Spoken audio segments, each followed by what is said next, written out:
Okay, we'll start 30 seconds early.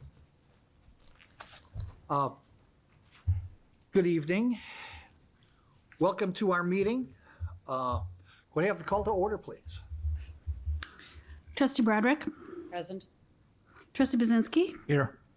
Trustee Garcia-Guillen. Present. Trustee Lee. Trustee Mahalik. Here. Trustee Morales. Trustee Samborski. Here. Trustee O'Connell. Here. I forgot. Well, we'll go slowly. All right, well, thanks for coming. Thanks for showing up. And so, Pat Van Dyne, could we do the Pledge of Allegiance? I was like, yeah, wow. How did I win this? Pledge allegiance to the flag of the United States of America and to the republic for which it stands, one nation, under God, indivisible, with liberty and justice for all. All right. 1.04, public comments. Chairman O'Connell, tonight we do have Brandy Angelin from, I wish I would have it, but she'd like to address the board tonight. As a reminder to the college community per board policy 1.5501, speakers are allowed up to 5 minutes, and I will keep the time for you. Thank you. Good evening. My name is Brandy Anglin. I'm a professor of geology here at JJC, and I think you'll find I'm on the agenda for item 2.1.3. You'll notice I've been recommended for non-reappointment to the college, so I've been told, at least.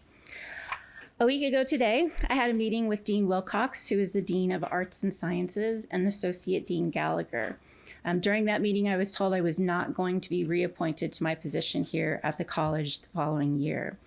They confirmed that their office had received a memo from my department chair recommending my non-reappointment. During that meeting, I asked several times to see the memos that recommended my non-reappointment to the college. Each time, Dean Wilcox would not let me see those memos. She denied me access to viewing them. On Monday of this week, I sent a message to VPAA Dr. Gray requesting to view those documents. I believed I had rights to see those documents under Illinois state law for open records for employment. To Dr. Gray's credit, she responded quickly to my request and made those memos available to me the same day. I don't know if you have copies of those memos, but I do have copies of them if you'd like to see them. After reading those memos, I understood why Dean Wilcox did not want me to see them. I felt they were incredibly biased and they left out important information that I feel is relevant to this determination of my reappointment or not. In the memo from my department chair, John Larada, he stated that I should not be reappointed due to, quote, several incidences, his word, it's not mine, several incidences of behavior that have been deemed unprofessional and have reflected poorly on herself and on the natural sciences department. There's no specific details of these incidences regarding his memo and his declaration for my non-reappointment. The corresponding memo from Dean Wilcox also mentioned several incidences without specific details. My department chair's memo is dated on November 15th, which is 3 months ago today. The first I heard of my non-reappointment was a week ago. So for 3 months, he never mentioned that I was not getting reappointed, not once, despite seeing him most days in my department. I believe there's information that the board would find valuable in making your determination. If you were to review the contents of my tenure binder, you would find 92% of students give me a favorable evaluation. Student comments have included, Dr. Anglin has been my favorite professor at JJC. I don't know honestly how Dr. Anglin could improve as a professor. I wish Dr. Anglin taught all of my classes at JJC. Among many other similar comments. My faculty peer evaluations and memos regarding my teaching and out-of-class activities are complimentary. I have met all the requirements outlined in the faculty contract and exceeded all my department chair goals for reappointment and tenure. I don't believe any of this information is reflected in his memo for non-reappointment, and I don't believe any of this information reflects poorly on myself or the Natural Sciences Department. I've updated and revised multiple official course outlines in my discipline, all of which were approved by my department chair. I've developed measurable student learning outcomes and submitted Gen Ed outcome assessments, which are important for college accreditation. Since I am the only geology professor at JJC, I also completed the annual program update for geology. I'm told that this is not common for new faculty members to complete this update. Contrary to my department chair's memo, I don't believe any of this reflects poorly on me or on the Natural Sciences Department. I've been a facilitator for campus-wide book club group. I've been invited to give presentations at the JJC Library on my field research in Antarctica. I've made instructional recordings for iCampus for fellow faculty members using Canvas. I've had fellow faculty members in my own department invite me to give presentation on my career path in science to students. Contrary to the department chair's memo, I don't believe this reflects poorly on me or the Natural Sciences Department. I've taken calls and questions from community members who have questions about a rock they found on a hike, a mineral they bought while on vacation, a rock they think is a meteorite, which it wasn't, by the way. A community member, Dr. Robert McNabb, donated his grandfather's collection of mineral, rock, and fossil specimens to the department. Even though I informed my department chair of this donation in August, he did not forward that information to the JJC Foundation, which I didn't realize was required. Kristen. If you can conclude your comments, thank you. Okay, thank you. Kristen Mulvey, director of the foundation, contacted me last week to confirm that I had received the donation collection from Dr. McNabb. Dr. McNabb told her that of all the colleges he contacted, I was the only one to respond and complimented me on my professionalism. Contrary to my department chair's memo, I don't believe any of this reflects poorly on me or the Natural Sciences Department. Past couple of days, I've debated on whether to come and address the board, whether it's even worth it. Yesterday, I received an email from a former colleague of mine in California, where I worked before coming here. He was at a workshop at Yosemite National Park, having to do with wildfire mitigation, and he met a firefighter who found out he was a geology professor, and he raved about a geology class he took from me, as it turned out. He took my class 11 years ago. He took my class 11 years ago, and he's still raving about how good my classes are. I feel I've met all of the requirements for tenure. I feel that that information is relevant to your decision on my non-reappointment. Thank you for your time. He has to have it removed. Thank you. It's an HR issue now. All right. I think we should have it removed. Any other public comments? Yeah, Dan? At this Yes? point in time, based on what the person has said, I'd like to ask to have that removed because it's an HR issue and I don't think we should have it on the agenda right now. I think when we get to the consent agenda, then you'd ask to remove Yeah, that one. and then I'm making table the it at comment now so he's aware of it. Understood. I'd like to note that Trustee Morales is on. Thank you. All right. Any other comments? Public comments, I should say. Any other communications? 1.05. I do have some communications.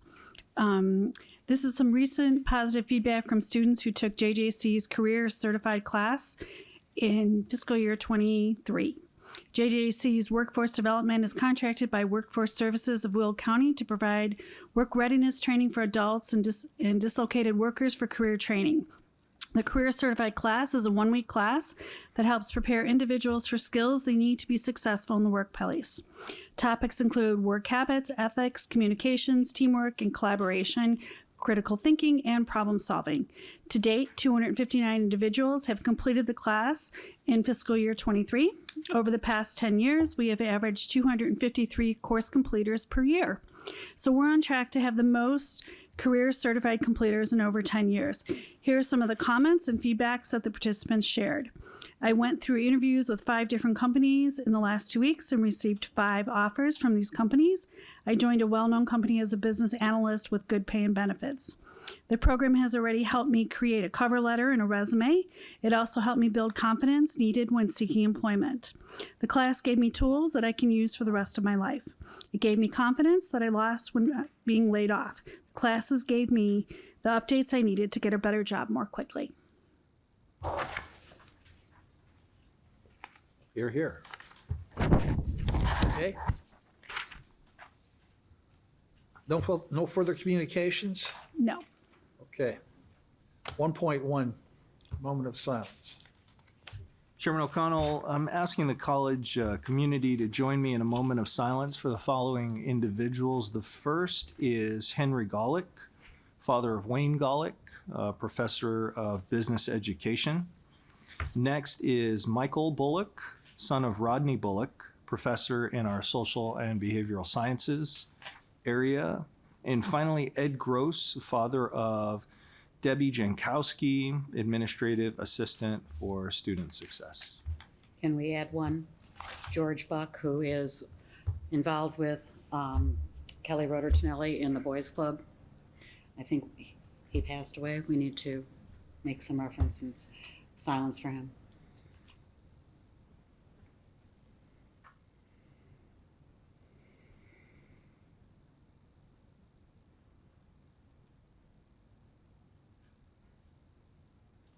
Thank you, Chairman.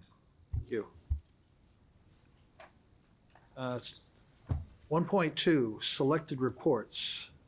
1.2.1, Board of Trustees approval of Women's History Month proclamation. So moved. Second. Second. All those in favor say aye. Aye. Aye. All those opposed, same sign. Now, this is a wonderful thing. Chairman. This is a wonderful thing, but if it's okay, if it pleases the chair, I'd like to invite one of our students to read the proclamation. Everyone was really excited, and good job, great job, trustees. I'd like to invite Joelle. Can you come on up to the podium? All right. Joelle Laganero has attended JJC for a couple of years now, studying business marketing and entrepreneurship. Joelle's been involved in a handful of clubs and organizations like the Wolfpack Productions, Student Government, National Society of Leadership and Success as president. And I see her around all the time. She's also a peer mentor through CMOS. And she loves giving back to the community, going on mission trips, one of them being to Scotland to rebuild a church. So, Joelle? Hi, everybody. Good evening. I'm going to proceed with reading the proclamation. Okay. Women's History Month 2023. Whereas American women of every race, class, and ethnic background have made historic contributions to the growth and strength of our nation and community in countless and recorded and unrecorded ways. And whereas American women have played and continue to play a critical economic, cultural, and social role in every sphere of the life of the nation and constitute a significant portion of the labor force inside and outside of the home. And whereas American women have played a unique role throughout the history of the nation by providing the majority of the volunteer labor force of the nation. And whereas American women were particularly important in the establishment of early charitable, philanthropic, and cultural institutions in our nation and community. Whereas American women have been leaders not only in securing their own rights of suffrage and equal opportunity, but also in the abolitionist movement and the emancipation movement, the industrial labor movement, the civil rights movement, and other social and political movements. And whereas American women deserve all the rights, privileges, and acknowledgments afforded all human beings in our society. And now, therefore, be it resolved that the Board of Trustees of Illinois Community College District 525, Joliet Junior College, counties of Will, Grundy, Kendall, LaSalle, Kankakee, Livingston, and Cook, and the state of Illinois hereby recognize the salute the women of our national and community, and designate the month of March as Women's History Month in Illinois Community College District 525, adopted this 15th day of February 2023. Thank you, Joelle. Thank you very much. Thank you. That's the first Now, proclamation approved before it was even read. That's right. Yeah, you guys rushed it. We can and do all it those that in way. favor? Aye. Aye. All those Aye. opposed? Motion carries. Okay, then it's carried twice. Twice as much. 1.2.2, revisit marketing presentation and return on investment. Precisely. Chairman O'Connell and trustees of the board and members of the JJC community. This is a continuation of the presentation you all received last month. The slight difference here is we're bringing in the big guns. We've added Bob Morris as well. So continuation of conversation last month, marketing, and then we're going to go into the enrollment funnel. And I think Kelly's got some handouts for you as well. So Kelly, take it away. Indeed. Thank you for that introduction, Dr. Numuo. Good evening, everyone. So like Dr. Numuo said, I'm here as a follow-up to my presentation last month that was really more holistic in terms of covering marketing, communications, and strategic engagement. You all had a lot of really good questions. And specifically in relation to marketing, how much we spend and how we measure our success in terms of ROI. So at your places this evening is a dashboard report focused specifically on Google Ads performance from FY22 to FY23. This report shows how we measure successful marketing ROI through increased impressions and click-through rates as compared to the national education average. My request is that you review this report on your own time. Email me directly with any questions that you have about the content, the format. More than happy to answer them. Of course, our integrated marketing campaigns are holistic and include other platforms and tools like I mentioned last month. So moving forward with these reports, we'll spotlight a different tool and platform. And particularly too, your feedback will be helpful in the advancement of the upcoming budget cycle as well. So now, without further ado, I'd like to welcome my colleague, Dean of Enrollment Bob Morris, who is no stranger to this podium. Several of your questions last month revolved around the enrollment funnel beyond the awareness and call to action segment that we implement in marketing. So Bob is here to talk about taking those prospects and turning them into applicants and ultimately students. So thank you.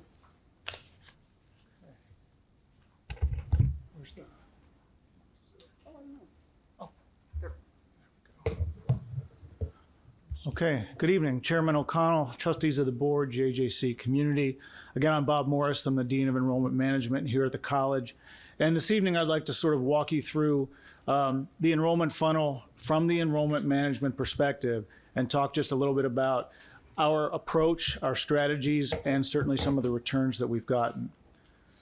So as Kelly mentioned, their role is to fill the top of the funnel, the awareness, the engagements, the call to actions, all of those things that Google Ads, everything that marketing does. The goal is to get students to express interest, and that's what fills the top of the funnel. So interest could come in many forms. It could be a phone call to the admissions office asking for more information. It could be clicking on a web inquiry form. It could be attending an event. The amount of students that fill that funnel is quite large at the top. Those that actually give us their information, that do express that interest, we consider those prospects. They're not enrolled yet, they have not applied yet, but they have expressed enough interest to initiate a lot of the more frequent engagement.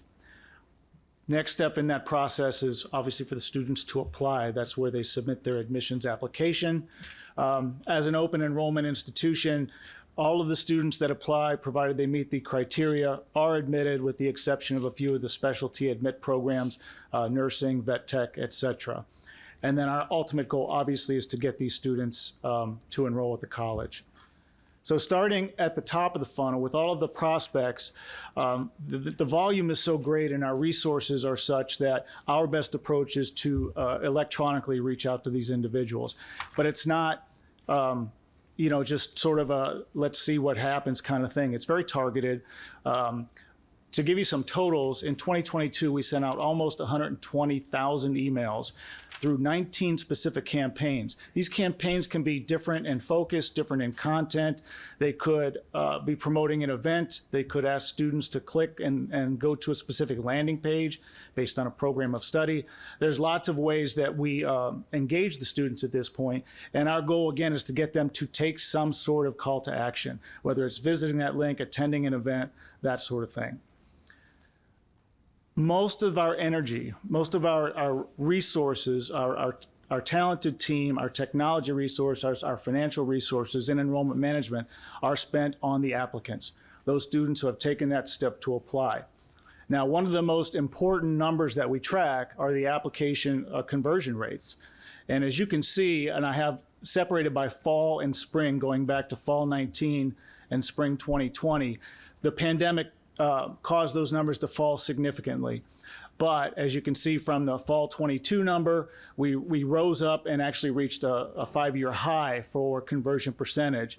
The national average for community college varies because some colleges charge an application fee. We do not, so we get a lot of students that don't even go towards the prospect stage. They start with applying. They think that sort of is their first step, which is fine with us. I mean, we want to get those students engaged. And our more targeted campaigns are towards the applicants. Here we are calling individuals, we're texting them, we're sending them emails, we're engaging them through a lot of different ways, inviting them to campus, giving them tours.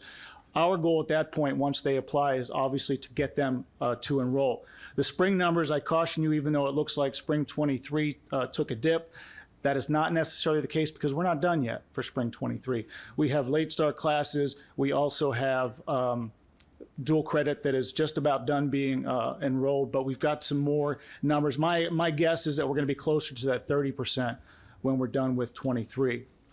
So I mentioned the resources that we have, the team, the technology, the time commitments. I spoke to the board several times and talked to you about shifting the entire recruiting model. The days of going into a cafeteria at lunchtime and just setting up a tablecloth and putting some brochures out, those were gone long ago. We have 3 recruiters on the team, and that includes my recruitment coordinator, and they're a very talented, forward-thinking group.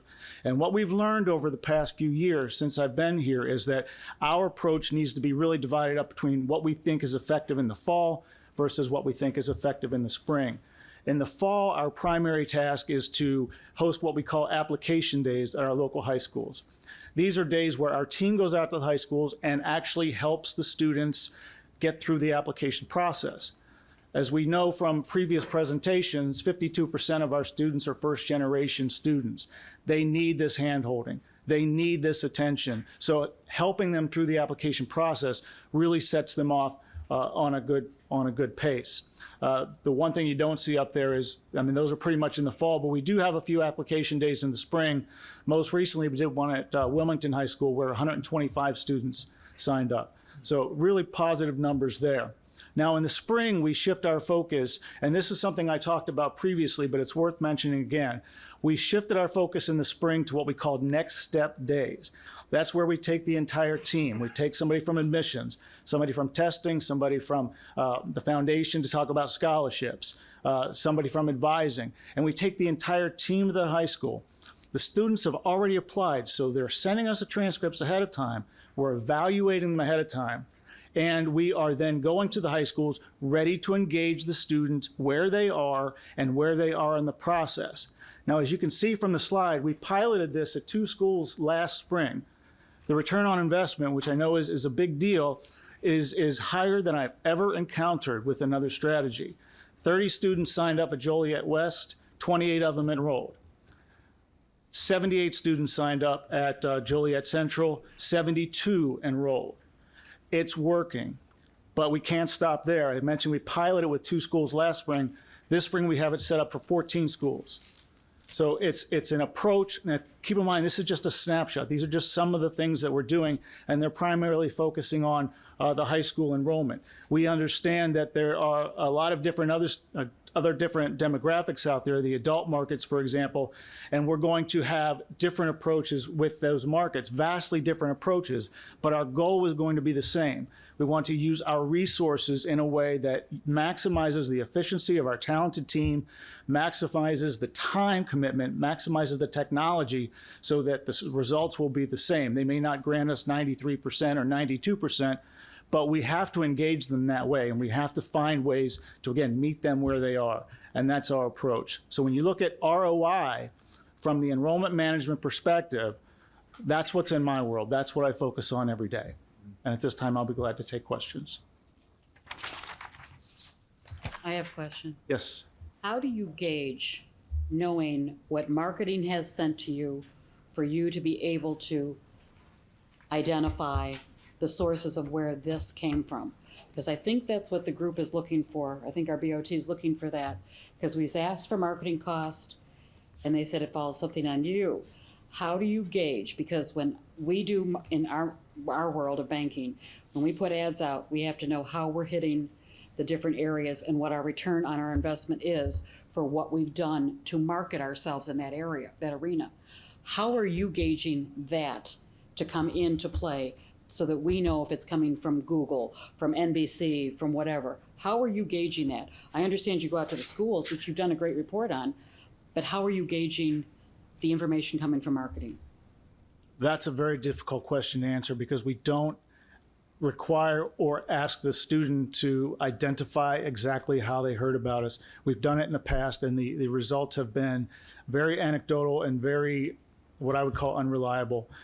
Kelly, I don't know if you have a better response to that, but that is probably the most difficult thing, because we don't often know exactly how each of the students has heard about us or what campaigns they found interesting or clicked on. Okay, so that if you haven't, then marketing should be able to trigger by what is stemmed from the ads that you do with the different publications of who you go out with social media.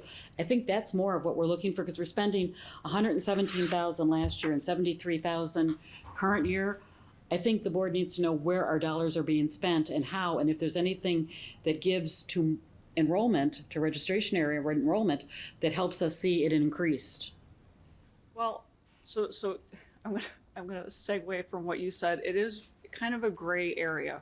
What I can tell you is that we can track on the back end who clicked on a Google ad and if they landed on one of Bob's pages. Let's say, apply to JJC. We have those numbers. What you have in front of you is a bird's eye view of the spend that we have per year. And what you see on that spend per year, just for Google ads, this isn't for anything else that we're doing, is an increase in engagement and click-through rates. And that's how we measure our success. Now, the one thing that I did want to point out while I'm up here with Bob is that we do, and we've talked about this before, I think, in this room together, a tool called HubSpot. So HubSpot is on multiple general student support web pages, on multiple academic program pages. That's how we generate leads. So if somebody sees a Google ad, decides to go to, I don't know, let's say the vet tech program page, and they decide, hey, I'm interested, I want to find out more information. We then collect that, that's our lead generating tool, and we provide that information to enrollment and oftentimes the academic program as well.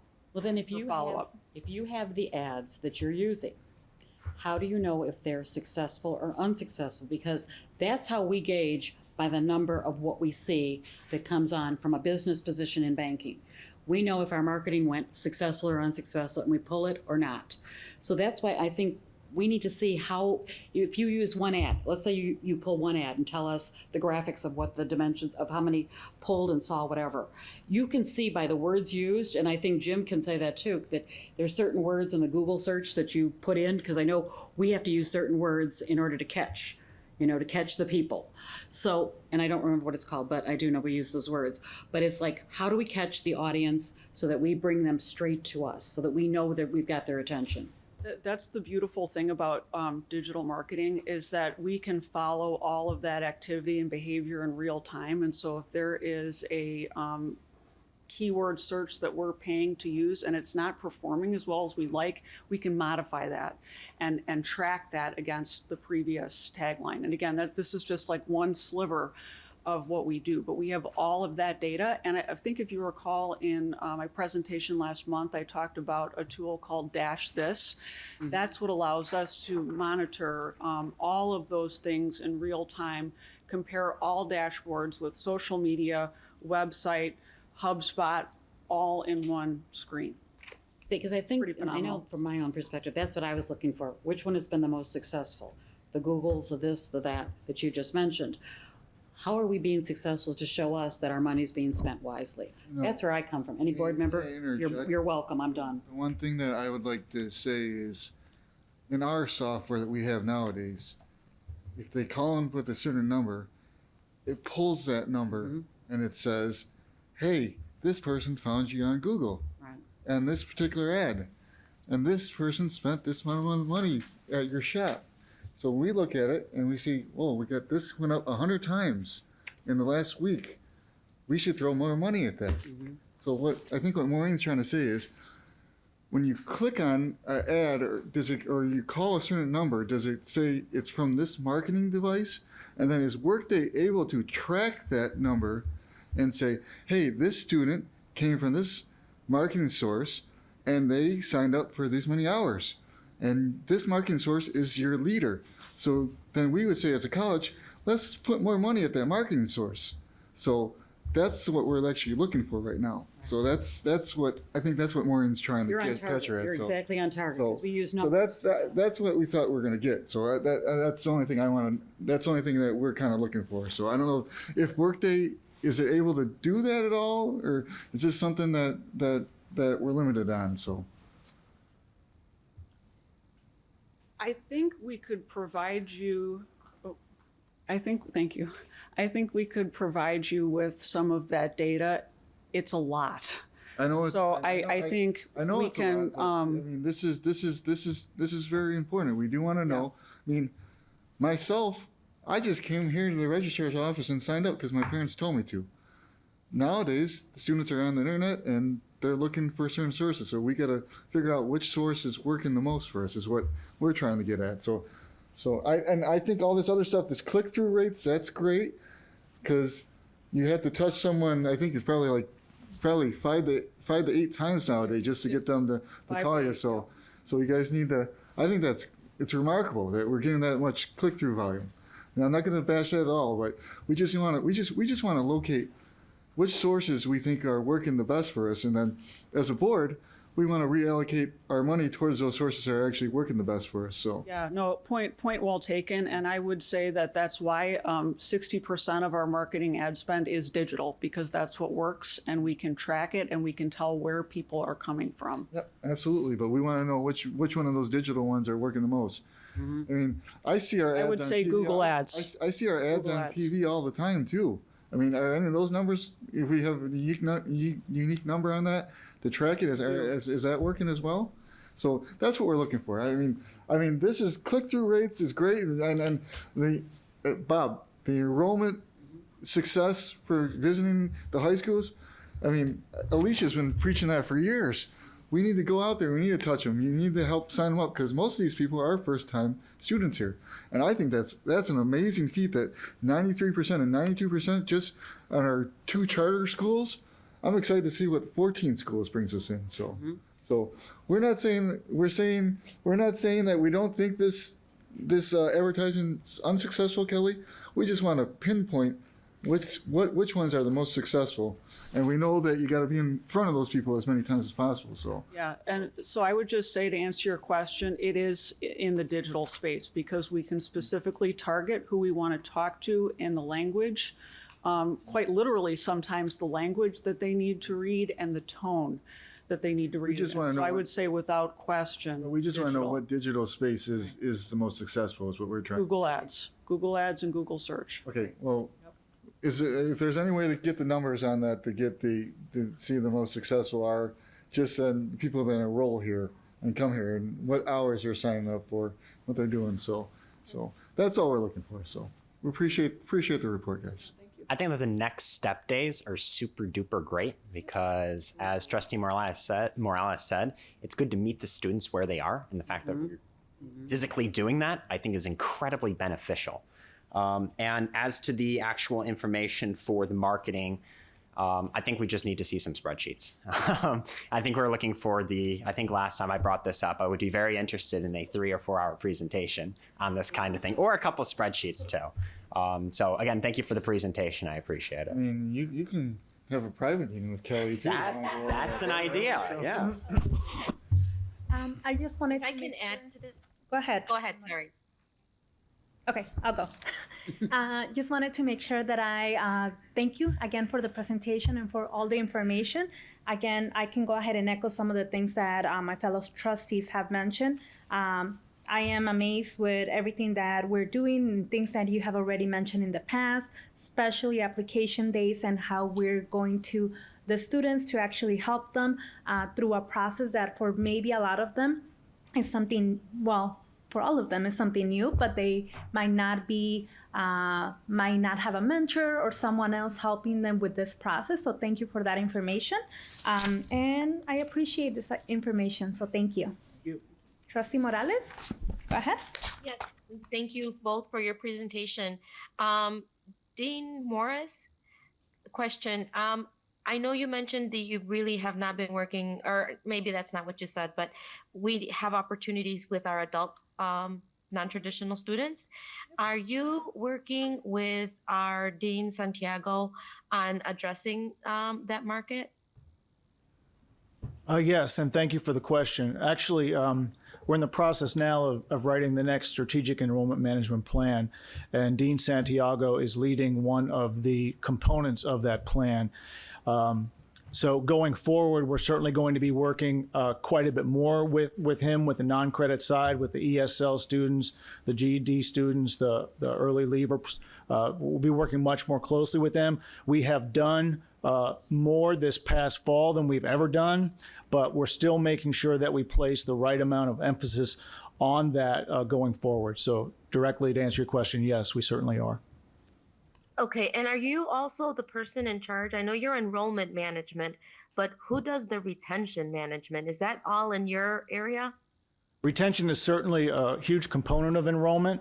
Dean Kaysen Lesbatak oversees the advising area, and Dean Brown oversees a lot of the academic intervention. So retention is more spread out than perhaps getting the students in initially. It's more of a team approach, but there are multiple deans involved with retention.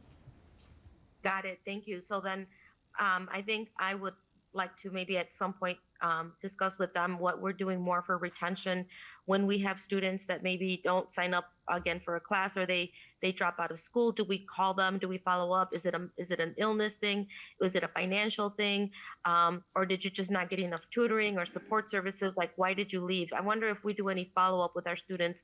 If they don't return, how can we win them back? Are we getting any data to understand why they're leaving?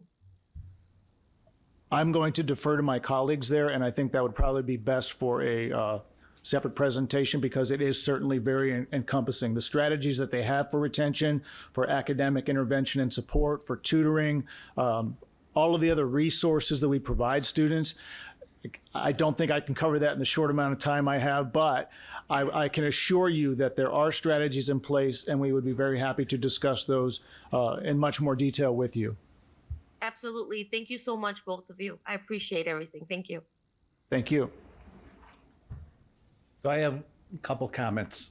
I want to caution the board on digital marketing. It is not an exact science. If we think that we can ask them to drill us down to exactly who clicked on what at what time of the day and what did they choose, by the time we get all that data, we've already come up with a whole new marketing campaign anyway.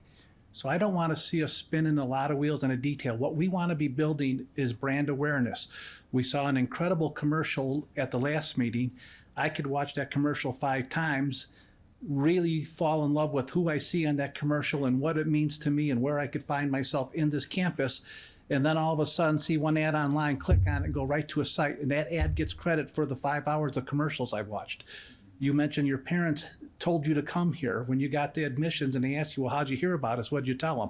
I clicked on an ad. Or, it's not an exact science. We have to be real careful how much we invest in trying to drill down to get data when all we want to do is increase enrollment, build brand awareness, make people realize this is a first choice for their education. Marketing changes constantly. How much of what you're doing now did you do last year? I'm sure there's quite a bit that's changed or turned over. And as fast as the internet and digital marketing's changing, we're going to change with it, hopefully. If we stop and only do what we think is working, we are going to be spinning wheels in the wrong spot. I don't want to miss the opportunity to move forward by worrying about exactly what the, point click was on whatever ad we select. So I'm happy with the data I've seen out of the presentation last week and this week. I do not follow with wanting to drill down even deeper. I like the enrollment numbers. I'd like to see what's working. I want to see us continue what's working. And I'm sure we'll have enough information that tells us what to abandon in the future.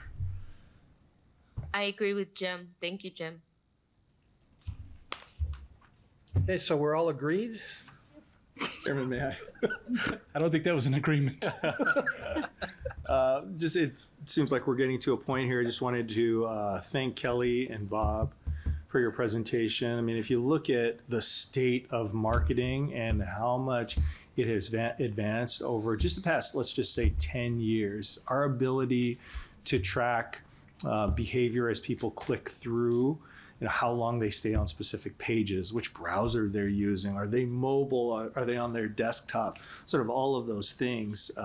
The data that's available is really overwhelming, but I hope what you've heard in Kelly's previous presentation and this one is, we've got all this data. We want it to make sense. We also want to provide a higher level analysis in terms of what's been successful. One of the things I wanted to point out is you kind of look through the board book each month, you'll notice that Google AdWords kind of comes up. And gone are the days where you print an ad and then you have to wait for the next edition to determine whether or not it was successful or not. So what the marketing team does is it tweaks and allocates resources according to what's work. Also, kind of the peaks and the valleys associated with the academic timeline and when registration happens in advance of each semester. So ton of data available. My final comment is we want to provide the board with useful information as you make your decisions. So let this be an ongoing conversation. And to connect back to Kelly's initial comments, if you have anything specific, please feel free to send it directly to you because the report that you see in front of you is version 1.0, maybe 2.0, and I anticipate additional versions to get it to the place where the board can make some informed decisions. Thank you. You're welcome. Thank you. Thank you. Thanks, everybody. Okay, 1.2.3, student trustee policy revision. Okay, thank you, Dr. Namuo. Once again, good evening, Chairman O'Connell, trustee of the boards in the JJC community. We know how important it is to have our student trustees' voice at the table. And so Dr. Namuo and I have been having significant conversations with our student trustee, Stamborski, about really elevating the student trustee position. And so I want to invite, and he's already at the podium, Vice President Valadez. We've been doing a little research and checking in with some other community colleges about what they offer their student trustee. And so I'm going to turn it over to him that will share some of the results of our findings. Good evening, Chairman O'Connell, members of the board, and Joliet Junior College community. Per our January board meeting regarding the conversation around student trustee and the compensation or stipend to recognize the work they provide to the college, we did additional research. Thank you to Dr. Sims and Dean Vasquez for following up. They're in the audience.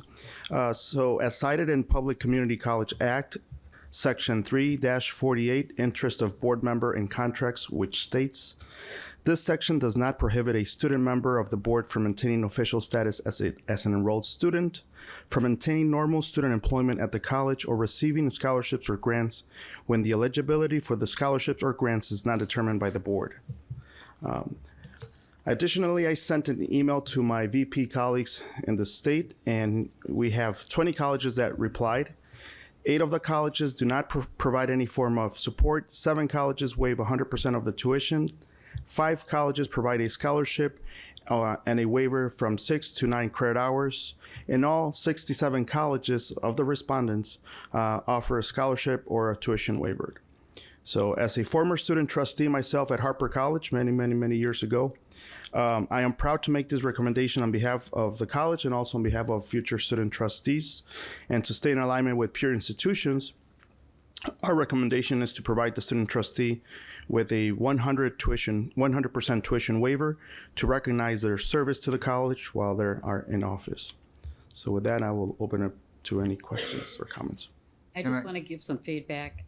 With this coming up, I had talked to my fellow community college chairs to see what they were doing with their student trustee, and we are in alignment. They did state to put a certain dollar amount, though, for tuition position that they did, you know, when you're saying full tuition ride, they did put, there was a certain limit, so there should be some boundaries placed, but most of them are doing it to encourage student trustee involvement because you are giving a lot of your time to being a trustee.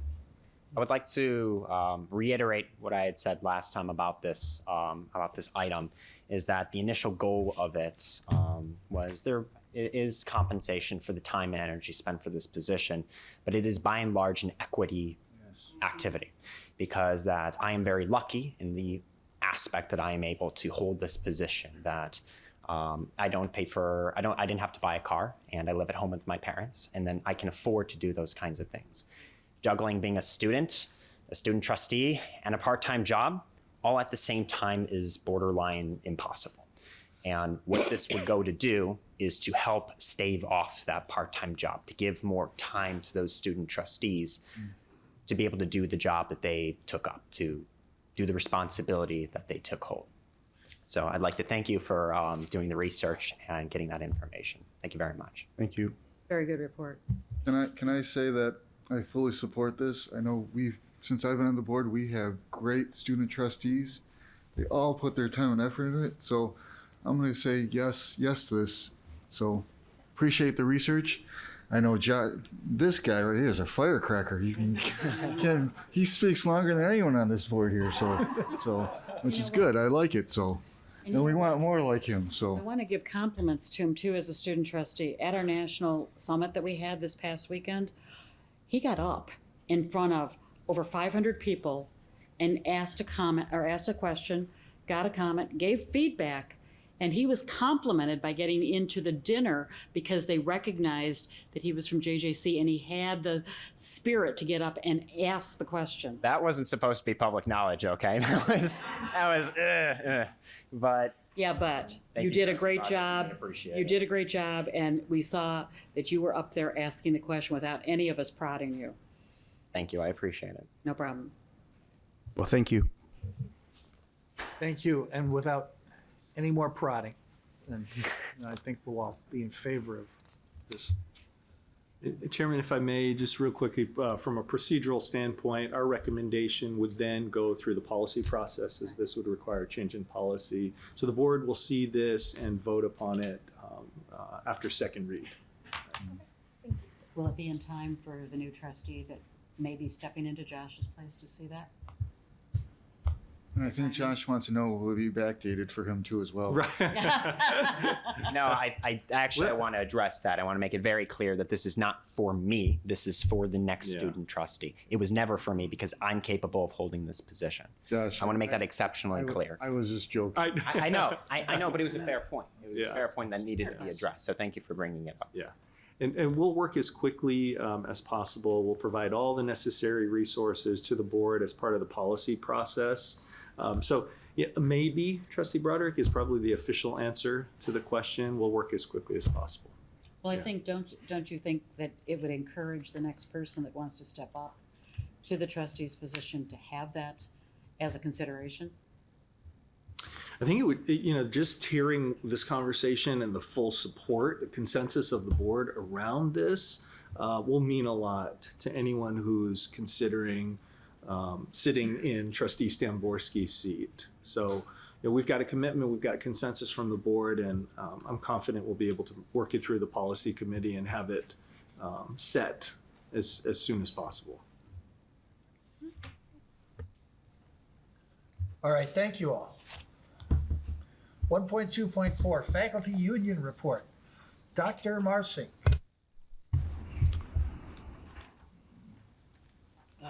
Thank you, Chairman O'Connell, Dr. Newell, rest of the board.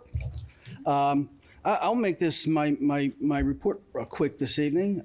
First of all, I was very glad to hear what Roberto just said about the student trustee. I've been here for a while now, and we've had great student trustees for the last 20 years or more.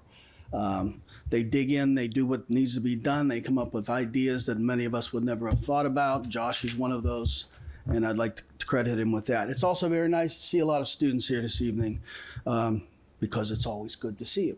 And but Josh makes a really important point, and that is that so many of our students are working, taking classes, have so many other, sometimes working more than one job, taking classes, trying to stay involved in student activities, etc. It's a tremendous burden on them. So I think as faculty, we would love to see something done for the student trustee. Obviously, I want to note the approval of Women's History Month. My three sisters and my mother would not forgive me if I did not, but they actually would, but it would take a while. So I obviously, it's interesting that I've lived in a world my whole life where almost all of my colleagues, many of my colleagues, and many of my bosses have been women. So I take this for granted, but maybe I shouldn't take it for granted. So I'm glad to see that. And just last thing, obviously you all know that we are currently talking with the administration and regarding the new contract. Everything's going well. We're having some very good conversations and making a lot of good progress. So, and I'm sure you will get reports over time. So that's all I have for this evening. Thank you as always for the opportunity to address you. Thank you. Thank you. Thank you, Dr. Bob. 1.2.5, Adjunct Faculty Union Report. Ms. Laurel. Good evening. Good evening. I too will be brief. I don't really have much of a report. Things are going along smoothly, and sometimes no news is good news. We're getting close to spring break, and so next month I won't be here because I will be out of town. The enrollment information is always good to hear. Where enrollment is increasing, and that's good for everybody. It's especially good for adjuncts because the extra sections often go to adjuncts, and so it improves the number of adjuncts who have one or more sections. So that's a benefit to everyone, but we do appreciate it. I also just want to quickly congratulate the full-time faculty members who are recommended for tenure tonight, one of whom is in my department. She's on this meeting, so they've earned something important and should be acknowledged. Other than that, I really have not much more to say, and so I appreciate your time and happy spring break. See you in 2 months. Thank you very much. Thank you. Thank you very much. Thank you, Laurel. 1.3, minutes. 1.3.1, approval of the minutes of the regular monthly meeting held January 18th. So moved. Second.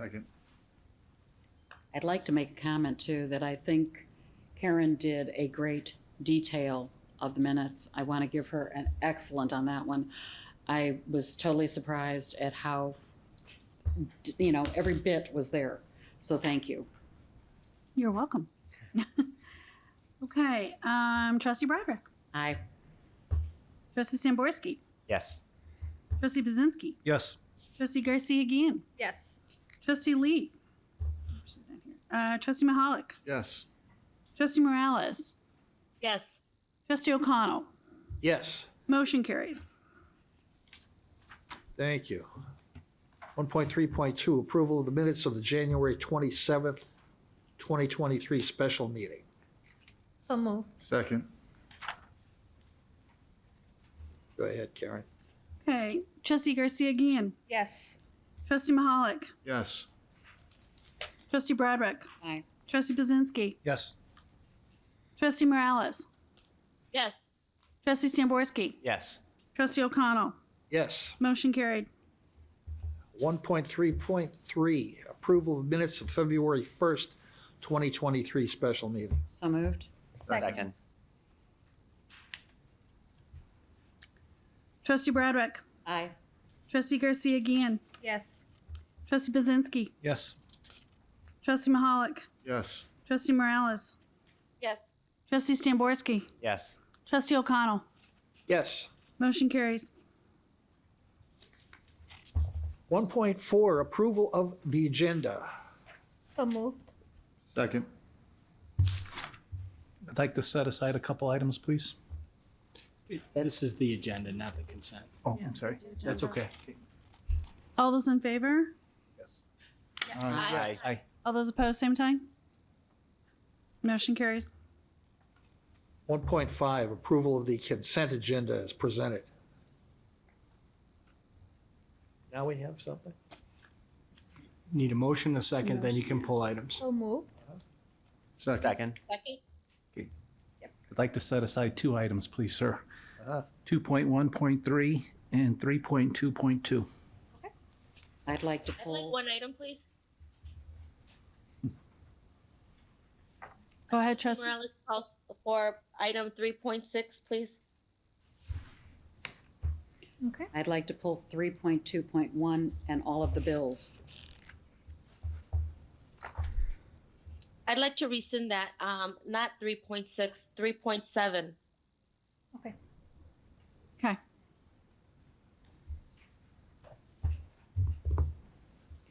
And did you pull Jim, which one did you pull? 3.2 point what? 3.2.2 and 2.1.3. Got it. Okay. Trustee Broderick, just for clarification, when you say all the bills, you mean item 3.1, correct? Correct. Thank you. All right. So first is the approval of the consent. So the first thing we're approving is the consent agenda without the items pulled. So all the items are pulled. So this is the remainder of the consent agenda. And there's been a motion and a second. Trustee Garcia Guillen. Yes. Trustee Morales. Yes. Trustee Broderick. Aye. Trustee Bazinski. Yes. Trustee Mahalik. Yes. Trustee Stamborski. Yes. Trustee O'Connell. Yes. Okay, motion carried. Okay. 3.2? 2.1.3 would be the next, Chair. 1.3. I'd like to have that pulled from this agenda.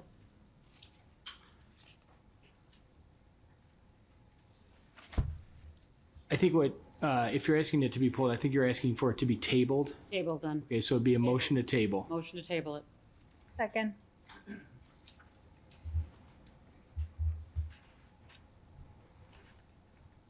All right, we have a motion and a second. Okay. Yep. Okay. Trustee Broderick. Aye. Trustee Garcia Guillen. Yes. Trustee Bazinski. Yes. Trustee Mahalik. Yes. Trustee Morales. Yes. Trustee Stamborski. Yes. Trustee O'Connell. Yes.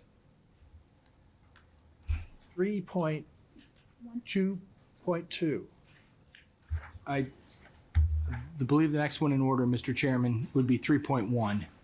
Okay. Yeah, bills, yeah.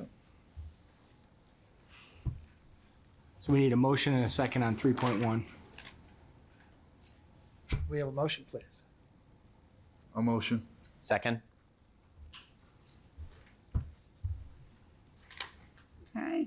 Hold on, I think there's some discussion on that one. Yeah, there is discussion.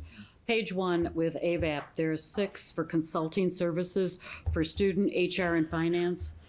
I need to know why we are paying additional fees when AVAP has already got a solid contract with us for doing services.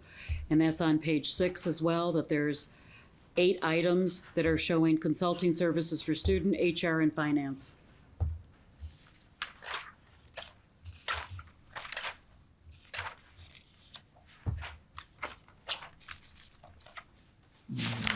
You said page. Page one. Correct. Page 1 and page 6. Yeah, Got it. it's on the site.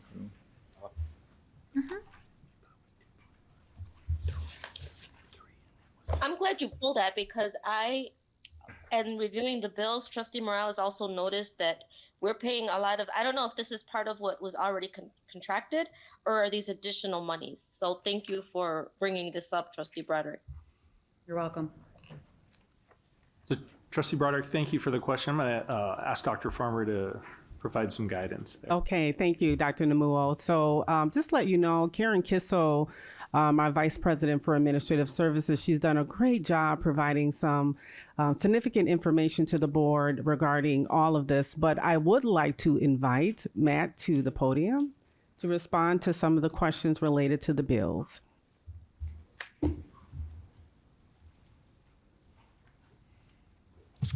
All righty. So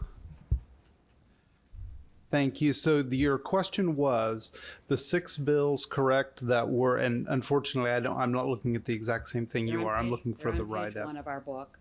And then on page 6, there's 2 more to AVAP for the same services, for consulting services for student, HR, and finances. Thank you. Okay. And they're pretty costly because when I'm looking at one for $101,215, you're up to almost $200,000 on bills for AVAP. What does our contract call for, and is this not inclusive in the contract? This is inclusive of the contract. This is part of what we the board approved as part of the AVAP contract. Unfortunately, I don't have that right here in front of me. I apologize for that. There was an AVAP approval back on December the 8th, 2021, and then another one on August 10th, 2022. I don't remember. Do you happen to remember what the numbers were for those?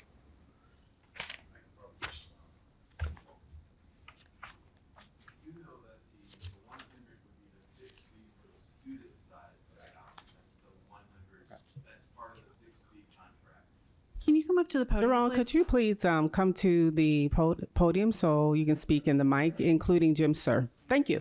Thank you. I can respond to so Workday, HCM, and Finance Consulting. That was part of our that was a time and materials contract that the board approved. So those bills are related to the HR and finance deployment, where we still have some work going on there. That's part of the contract. The AMS and Lifeline support services is part of our AVAP AMS post go live support. And then as Jerome had stated, the student recruiting and admissions is part of our fixed fee for the student implementation of Workday. So that's HR, finance, the AMS, and then the student system. These are all. So I'm a bit confused. We have one word that's implementing and one word that's consulting. What does our contract with AVAP call for? Total service that considers consulting and implementing? Because I'm unsure of what I'm approving here, because I think we have a contract with AVAP. If that be the case, there should be one contractual price, not all these broken out the way it is.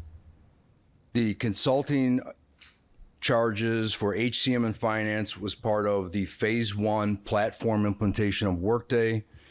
The AMS is post go live. That's the consultative support, post go live support. And then the student recruiting admissions was a fixed fee contract with AVAP for the implementation of the student system.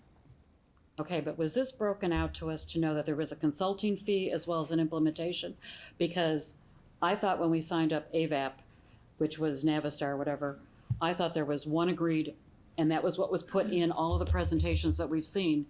I didn't see a consulting fee that was put out that AVAP would do.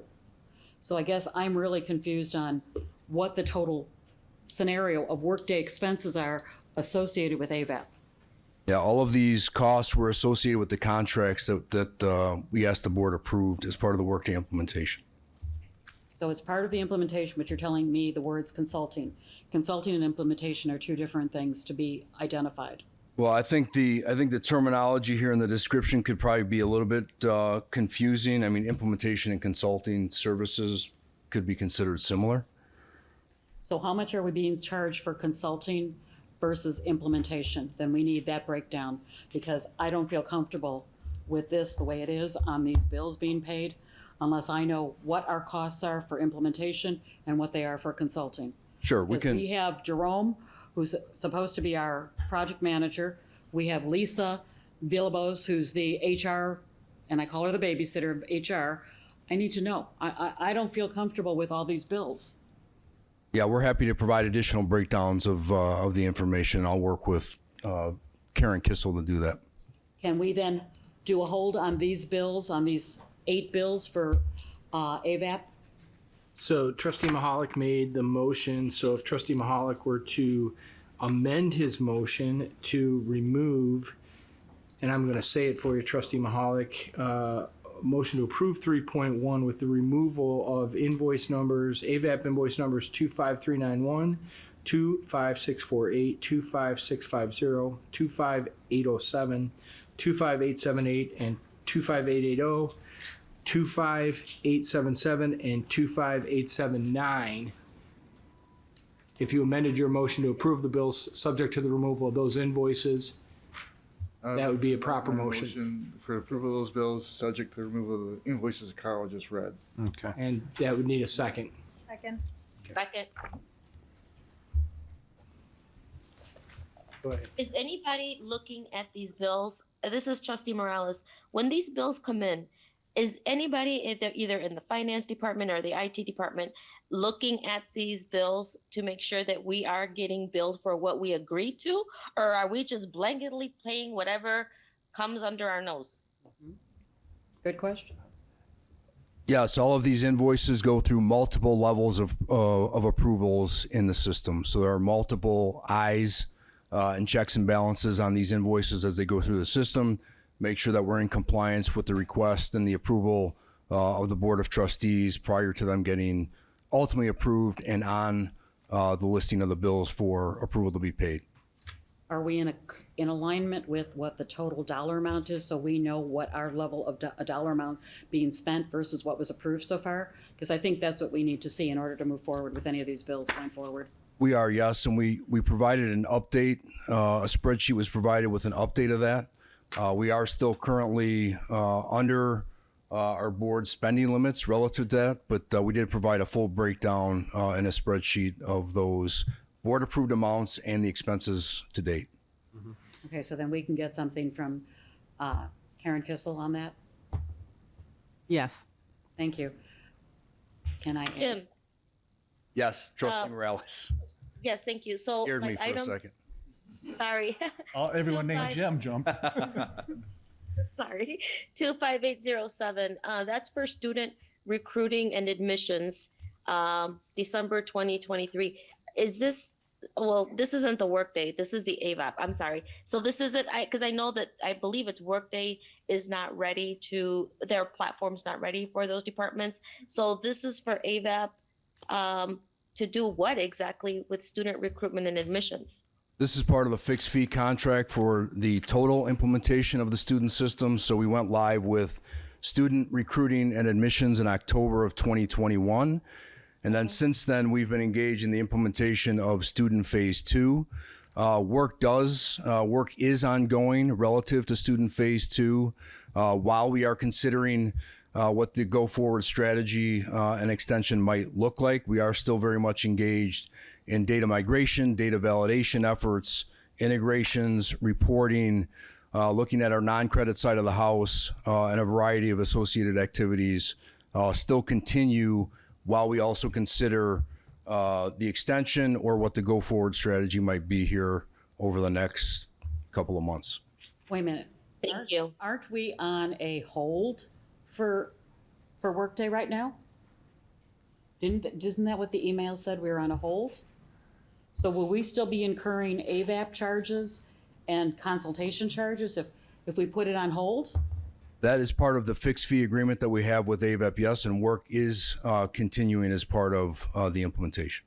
Why would work still be going on Why would any workday stuff be going on then? Because I guess I want to know if there's going to be future bills that we have to look at that's going to be, even though we've got a hold on it per the president. Yeah, we have not completely stopped activities. We have slowed the pace of the activities on the implementation, but there is work that does need to continue. If we plan to go live this time next year, we still have to stay on schedule with those activities. However, we have slowed the pace of the project considerably relative to our student phase 2 efforts at this time. Then I hope, in reality of all this situation, that we're able to see the cost, even though we thought it was going to be on hold, what the cost would be with this continuation of what he just has stated. So will Karen be able to put that together, or Jim, or both? Karen and Jim will work together to provide that information to the board. Great, thank you.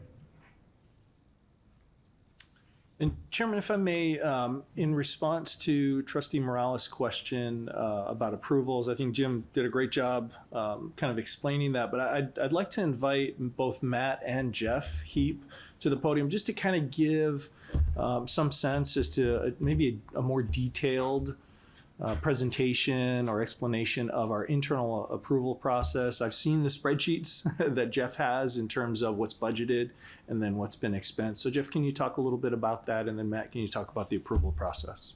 Yeah, and maybe I'll back up a little bit just to say, right now in the system, there's 4 blanket POs in for AVAP. One is related kind of HR, finance, started with, what was the original? $2.5 million in the beginning. What we've paid to date, there's not a whole lot left on that BPO based on what was approved. Then it was the student fixed one. That's a separate BPO. And basically that $100,000 a month payment's being tracked against that. The other one, The 100,000 that we gave, 101 is that the one we initially gave to them? Or you're talking about something else? initially gave to them. Workday got $100,000. I'm not talking Workday, So I'm that's talking that's not AVAP. what you're talking about. Okay, I wanted to clear that. Only AVAP. Thank you. Never mind. And implementation consulting, they're one and the same. AVAP is a consulting service that is helping us implement the system. So I guess Well, it means the same to me anyway. but is that the same spelled out in the contract? I don't have a copy of this. That we need to have an interpretation on then. Consulting and implementation are two different things. Okay. Because if we're getting charged one that says consulting and one that says implementation, to me, as a trustee, I'm seeing it as two services. And some of that's just semantics of how the description got put on the BPO, honestly. And we need specifics. Okay. The third BPO in the system would be AMS, kind of what I refer to as help desk. Okay. That's 80, 90, 100, 160. Okay. I didn't think it was quite that much. Okay.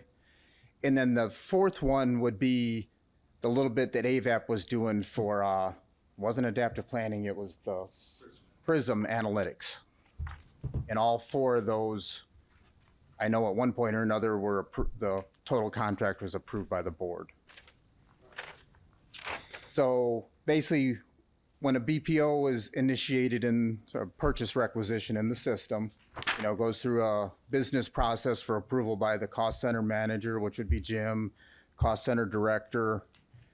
And then based on the dollar amount, it goes through purchasing. They look at to make sure that there's an attachment of what the board approved to make sure it's all up and up. And then that kind of creates the purchase order.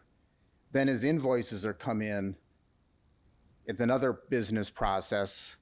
AP starts it with attaching, basically paid X dollars against this BPO, and then we kick off the business process to go back through primarily to the cost center director for approval for an okay to pay.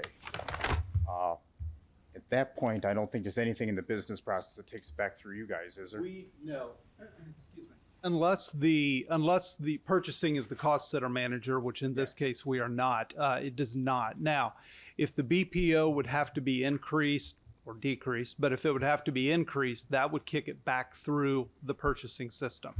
So for example, if we're putting on a BPO for AVAP, and I'm just pulling a number out of the air, if it's for $100,000, purchasing's role in that will be to ensure that that $100,000 was either approved by the board, followed all of the bidding and purchasing requirements for the state of Illinois and the ICCB, and we will make sure of all of that. If the BPO changes, it will go back through that process, and we will reevaluate that again to make sure that it's, the board has either approved the increase or whatever the case may be. The individual bills, as Jeff said, go to the actual cost center manager, which in this case is probably, I believe, is through your office in IT. So what you're telling me is you have 4 levels of quality control for 4 sets of different eyes to see it, to confirm that it's done correctly. If you're including the board, yes. Yes, I am including the board. Then yes. No, I've got the board over here. I've got the 3 that you said in the board. Yeah. So you've got 4 quality control measures. Yes. Thank you. And then, I'm not done with my discussion if we're done with AVAP stuff. On page 16, I noticed that there's a $142,151.25 refund to the ICCB. Question I had is, could we not use that money, that additional money, for anything else? Or were we restricted that we had to give this $142,000 back to the ICCB? It's on page 16.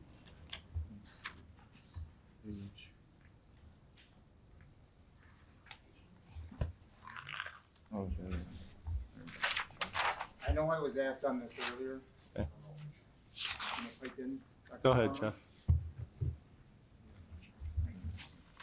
Yes, I'm going to turn this over to Dr. Gray. This is a grant-related question.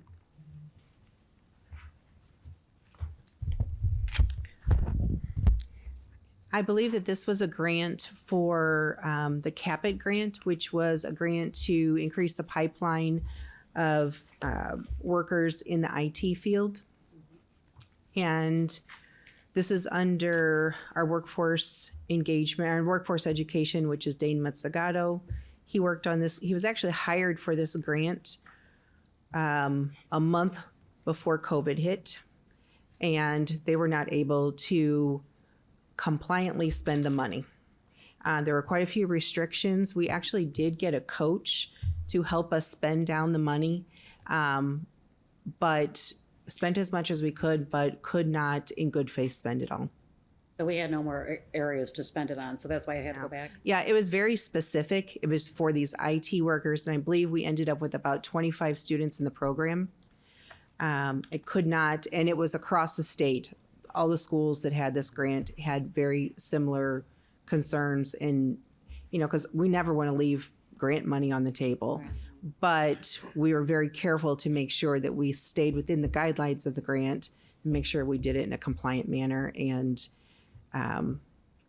spent as much as we could, but didn't feel we could spend it on anything else that wouldn't fall under those guidelines. So you exercised every bit that you could? Yeah. All right, that's fine.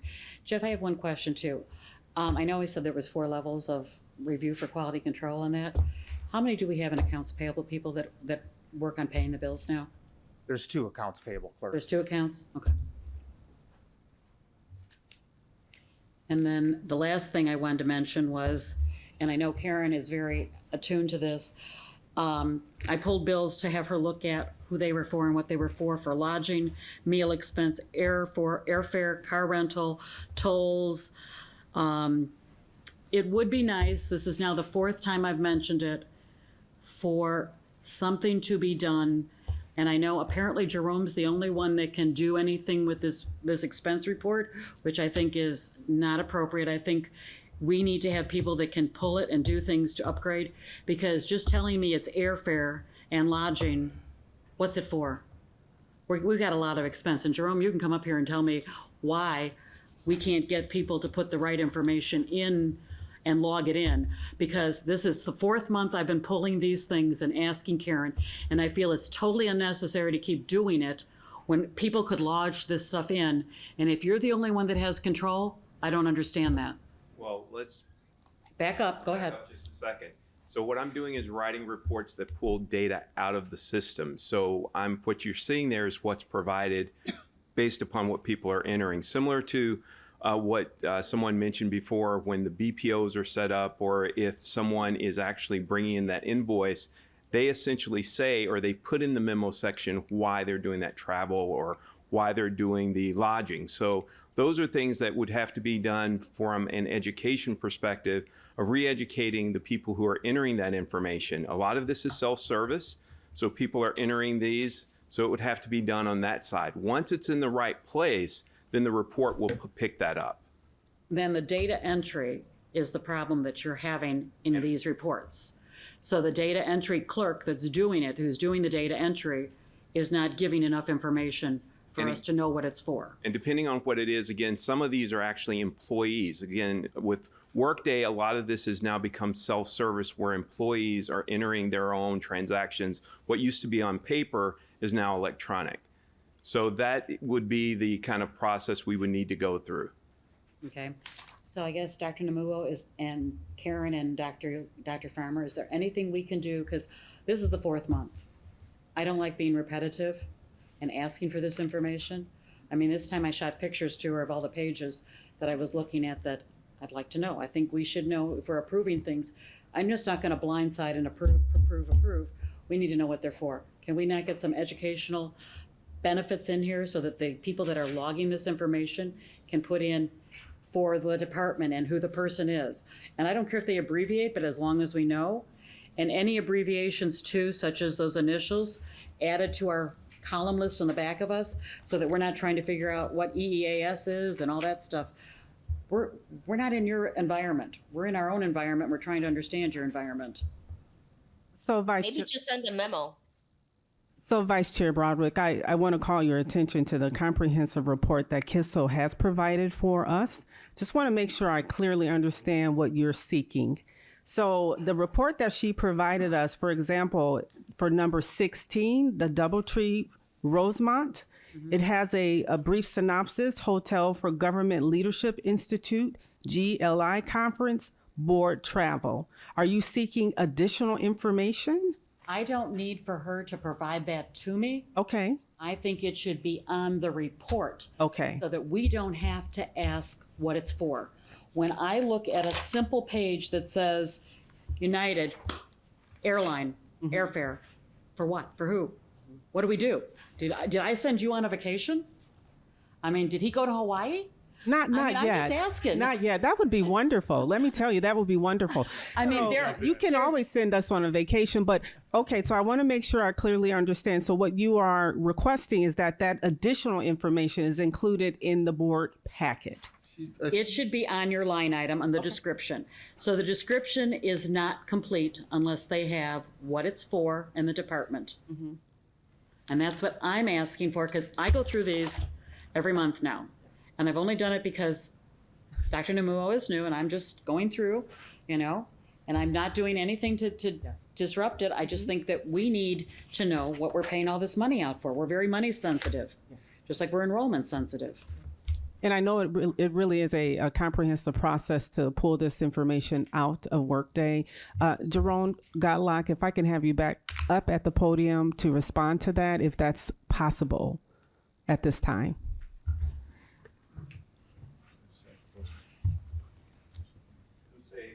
So the only challenge we have, pulling the data out is easy. I think one of the second piece of that is you see a summary by fund. And I don't necessarily see what the board actually gets at the end of the day, but in most cases, what we're doing on the report is summarizing by fund. And that is the one piece that's a little difficult to do, not impossible, but to get it on one page format. And that's what we've been working on, trying to finalize that. And this is one of those, what we're trying to do is eventually automate that. I think one of the reports is pretty much, I'd say 90-95%, and that's the big bills. Is that what it's called? Big bills? Something like that.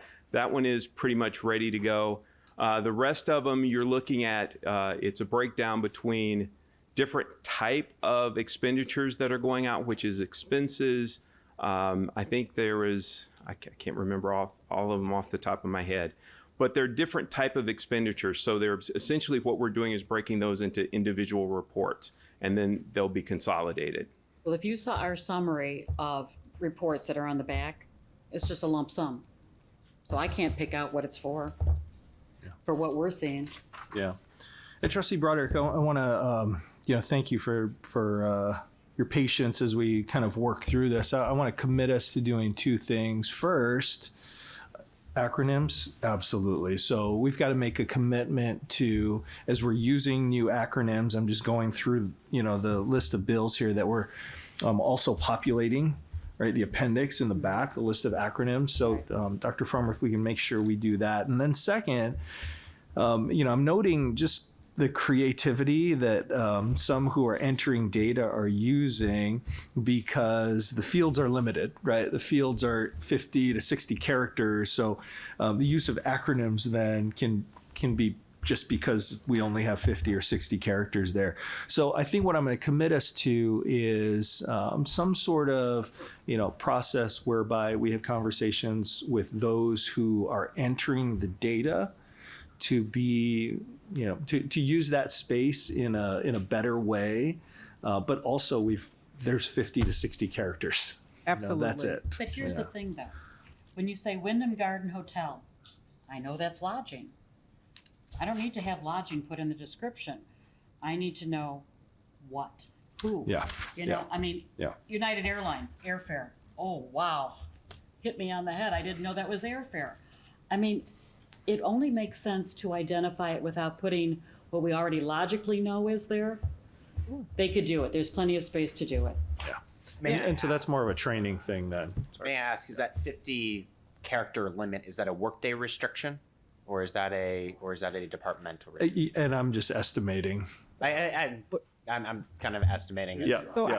Generally moving along, I think it's going to go into the description on the check, so it's basically a check filter. So when we pay bills anywhere, we usually put an invoice number down or something like that, or we put a brief description. So we just abbreviate some couple words just so you get the idea of what it is. So I think the question that I'm asking is this a limitation of not putting in enough information, or is there just simply not enough space and they want to put that information? I think it's a combination of both. That's what I'm thinking. So LODGING is 7. So, Dr. Nemu, I truly believe that we have a clear understanding of how we will move forward. Okay. In fact, I want to commend Karen Kissel and Matt and that entire team because they have been working on this. I just want you to know that. So it may take us some time, but we will get there and we will move forward. Thank you. I think if you're doing that effort, that would help us out or help me out. Thank you. Thanks, guys. Okay. Thank you both. Thank you, Matt. can be done. Thank you, Doug. Thank you. We need to take a vote on that 3.1 as amended, motion and seconded. That's what we need. That's what we're voting on. Roll now. call. Yep, roll call vote. Trustee Garcia Guillen? Yes. Oh, Trustee Mahalik? Yes. Trustee Broderick? Aye. Trustee Bazinski? Aye. Trustee Lee? Yes. Trustee Morales? Yes. Trustee Stamborski? Yes. Trustee O'Connell? Yes. Okay. Okay. 3.2.1. 3.2.1 is the campus works. So move. Second.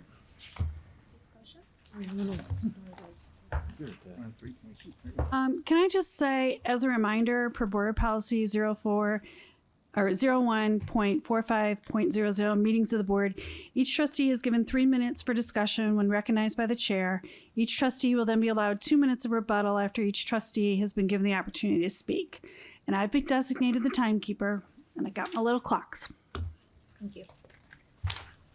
Thank you. 3.2.1. Was I the only one that pulled it? I think so. Yep. I guess I'm asking, I know I had talked about Varelli, because I know apparently there's two institutions, two companies that do the assessments, correct? I'm asking Dr. There Demuro. are more. Yeah, there are Okay, more. These so are two. campus management and Farrelly. In light of this, will we have them assessing everything regarding all of Workday and all of Aleutian that we currently have? Or are they just gonna be working at one or looking at both? Yeah, good question, Trustee Broderick. So just a couple of comments in regards to IV&V 3.2.1. So the board will recall from the last meeting, our commitment to move forward with this process. Just a quick statement about Campus Works. When I first introduced this, the idea was that there would be an organization external to JJC, essentially a third party, to perform an independent verification and validation, and essentially, assess the health of the overall Workday implementation. So included in the scope of that will most likely not be revisiting the selection process at all, but more in regards to, did we get what we were promised? Kind of that big circle there. But the independent verification and validation process will then arrive at a recommendation in terms of how best to move forward. CampusWorks has a great reputation in the industry. There are a few companies that perform this service. CampusWorks we're recommending to the board today because they haven't been involved in this at all. I thought it was important that we have just an independent third-party look at our Workday implementation based on what we heard as an administration last month. But we currently do have Farrelly involved with us because our bills that we just paid of like $4,000 in our last thing of the bills that we just saw. So Farrelly is a little bit familiar, but I understand where you want to go with it. Yeah. As far as cost, does this include everything, including, are they going to be coming out of state to in-state with us, or are they going to be charging us for room and board and accommodations and that? So I believe the agreement right now is exclusive of travel and expenses. So we would pay travel and expenses on top of that. And I see some nodding from Matt there, who's worked with them on negotiating that agreement. Okay. As you know, I'm concerned about the cost because I mentioned that to you before. Sure. Because I did have the graciousness of running into people from Farrelly at the conference, and they did come in a little bit cheaper. So, I'm just mentioning that because I do have some concerns about the expense. The report will be done how quickly? So I think we're writing into the contract, and that's a great question, Trustee Broderick, because I understand, we as an administration, as a college, and I understand it's the board's interest as well, to move this forward as quickly as possible. We don't want to rush it, especially this process in particular. But I think we've got a commitment from CampusWorks so that they finish their work by April 1st. When would they be starting? When the board votes, we will initiate the agreement with them. And just quick calculation, I think that gives us maybe 43 days or so, Matt, from now till April 1st. So my hope is that will inform board action in April, on April 12th. And CampusWorks also has an interest in having a direct audience with the board once that report is finished to kind of walk you all through the final product. And I know that you've had concerns from employees talking, to you and that, in regards to the systems and that. And I understand everyone is looking for a resolution, but I think my understanding from you is that you need to see what's going on through this assessment before anything is decided and we move forward with it. Is that correct? That's correct. Okay. That's correct. Thank you. No problem. Very happy to see the IV&V go through. I'm very happy that we can get some access information and a third-party perspective on this. So thank you, Dr. Newell. Yeah, you bet. All right. We're good with that, huh? Need a roll call. Roll call. Okay. Trustee Morales? Yes. Trustee Bazinski? Yes. Trustee Broderick? Aye. Trustee Garcia Gann? Yes. Trustee Lee? Yes. Trustee Mahalik? Yes. Trustee Stamborski? Yes. Trustee O'Connell? Yes. Motion carries. Yes. 3.2.2, JP Morgan Chase. Motion to approve is written. Second.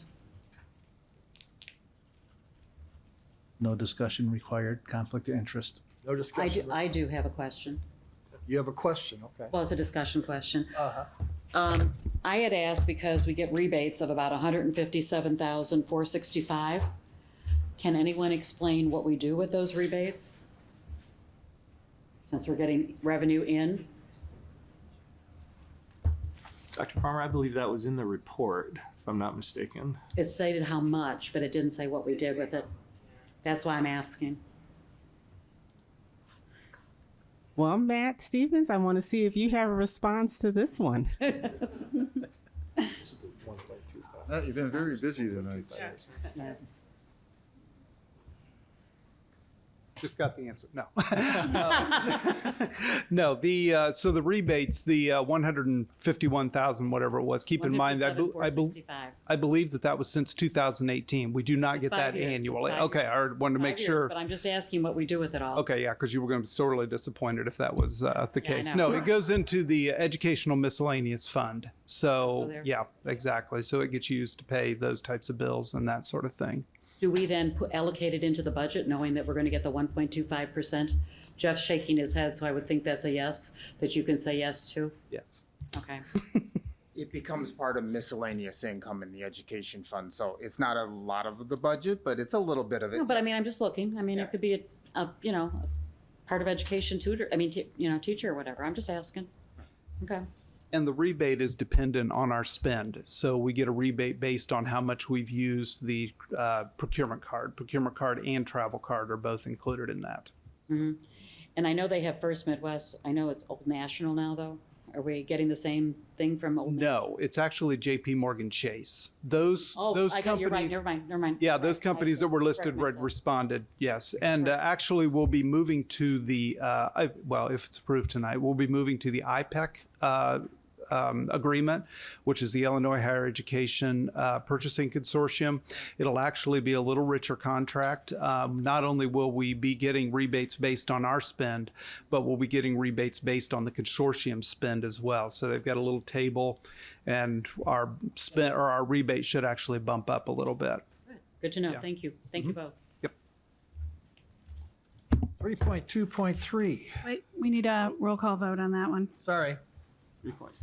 Trustee Bazinski. Abstain. Trustee Broderick. Aye. Trustee Garcia Gann. Yes.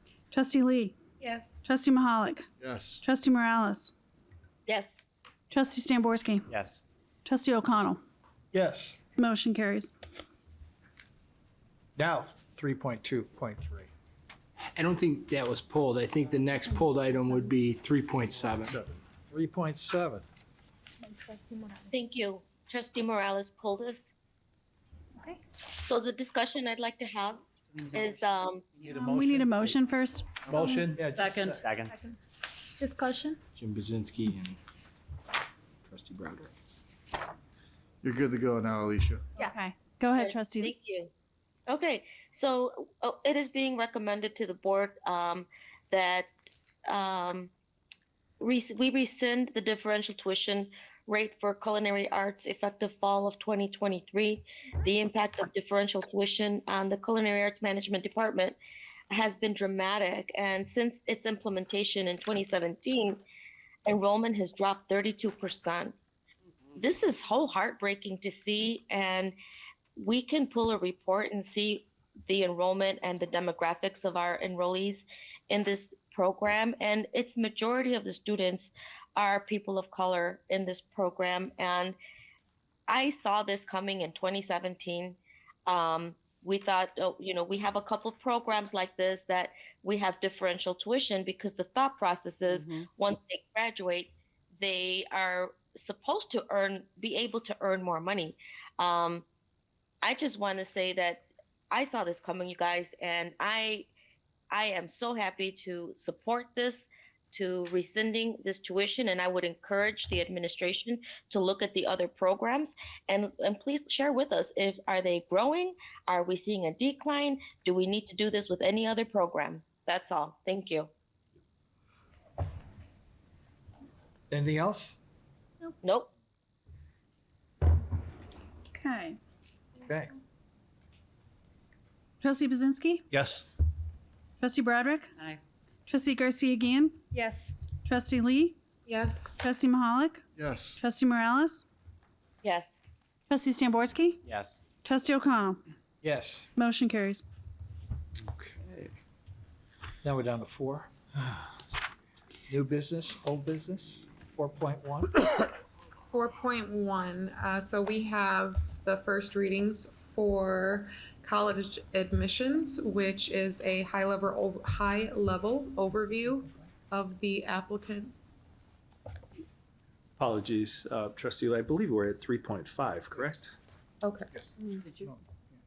I think you did you? No, 3.5, we didn't, that's not a. Oh, yeah. Those were we have to vote 3 on that action one. items. Yep, you're right, you're Apologies, right. Chairman, Right. we're at 3.5. You're right, because it's 2-star. Yeah, Yep. Okay. sorry, Trustee Lee. No, you're fine. Yeah, Good catch. yeah. Okay. Yeah, we need a motion and a second for that. Motion and a second for 3.5. So moved. Second. Okay, this motion is for the Board of Trustees approval of course fees effective fall 2023. Trustee Broderick? Aye. Trustee Garcia Gann? Yes. Trustee Bazinski? Yes. Trustee Lee? Yes. Trustee Mahalik? Yes. Trustee Morales? Yes. Trustee Stamborski? Yes. Trustee O'Connell? Yes. Motion carries. Now 3.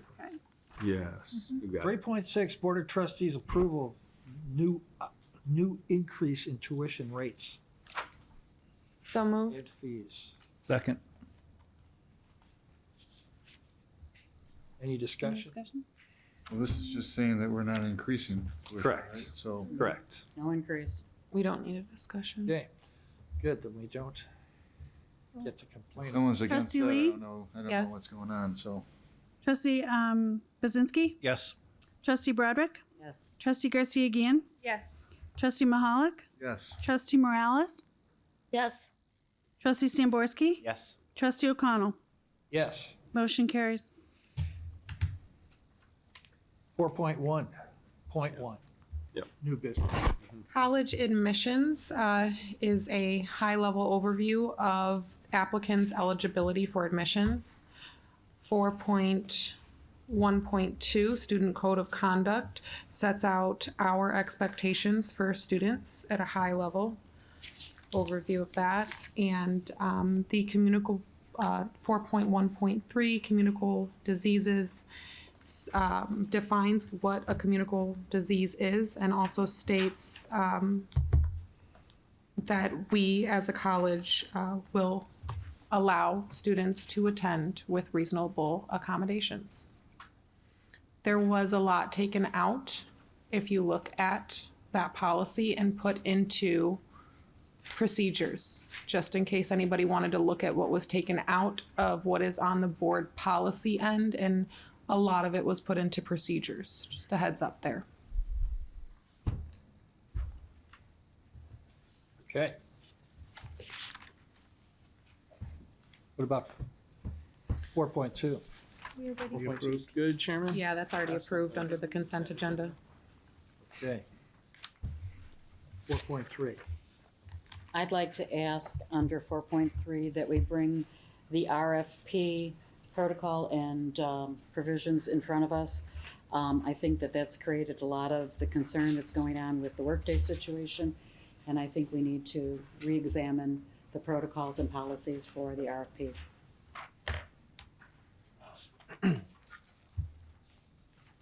Thinking on this one, Trustee Broderick, and thank you. And I might ask Carl just real quick in terms of, so I think if I understand the interest, it's for the board to better understand the RFP process, period. I understand it's related to Workday, but the RFP process at the college overall. Well, I think this, and I'll give you some concerns that I've had of why I'm asking it. It seems to be always a cost issue that the RFPs go after. But I think we have to address cost versus functionality, which is caused from the whole Workday situation. We need to put some things in place, I think, that if there is a company that does win because of functionality, but the cost is higher, do we ever go back to the company and say, can you renegotiate the price? Based, you have this, you've won the functionality part of it, and I don't know all of the things in the RFP, so I'm going and asking this because I've got the RFP in front of me, but I don't know all the prerequisites. Sure. And when I'm looking at this whole situation with Workday, I'm looking at cost versus functionality, and all I hear is cost, but all I hear is problems of functionality. So that's why I'm bringing this back, that I think we should relook and add or make some revisions to it so that we are totally not in the same boat ever again with something this high cost. So two levels, and Trustee Broderick, thank you for your clarification. So I'm going to ask Matt. Matt, you're going to get your steps in today. Sorry, buddy. Just to help with an understanding of the RFP process, and then afterward, if there are any legal implications that Carl can kind of chime in with. Thank you. Yeah, so basically speaking, there's two different kinds of way to solicit for a purchase. You could do a bid, which is usually a more simple type of purchase, maybe for pens or, maybe a simple service or something like that, that's largely going to be based on cost. In other words, lowest cost is going to win. All right. If I'm going to go out for, let's say, a car, for example, I'll write the specifications for my car. I'll decide what I need, send it out via the statutorily required ways that we have to do this with advertising. We'll get the bids back in because we've written the specifications. We'll go with low cost. Okay, because we've already written the functionality in, right? An RFP is different. An RFP is for something which I think is, Trustee Broderick, is exactly what you're addressing, where cost isn't the only factor. Right. And if you look and you think back through the agenda items that, we call purchasing 3.2 and used to be, I think, 4.2, you'll notice that for RFPs, we will a lot of times list all of the respondents on there. And we'll also list that if it's the low bid or if it's not the low bid. Oftentimes, we don't go with the low bid. Because the low bid doesn't offer the functionality, the service, the whatever that we're really looking for that particular product. So that's kind of on the surface the difference between the two types of solicitation. Now there's some nuances in there and that sort of thing. The other thing that I would like to say is an RFP is never conducted without a committee. So much like when we hire people at the college, we have a committee with hiring people. We have a committee for RFPs. We have criteria that we send out with the RFP material. And actually, you can go out to our vendor website and look at any of our current RFPs that are out there, and you can see exactly what those are. And then the RFP committee evaluates each one of the respondents based on that evaluation criteria. Typically, it's going to be, what the committee evaluates as the highest vendor. Okay. Sometimes that can differ a little bit, but generally that's what would happen, and that's where the winner would be.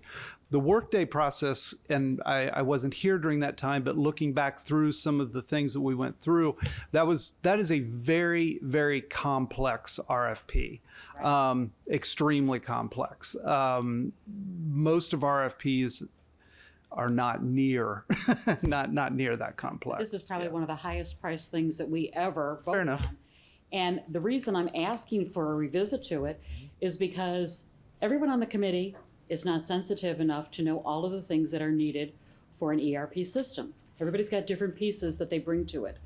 Now, when we bring in the assessment team, which is going to be case management and Forelli, they're the two in the industry, are the experts that know whether an ERP system is working or not. Why did we not assess and bring those two in and be a part of the beginning stages of something like this magnitude? Because they're the experts.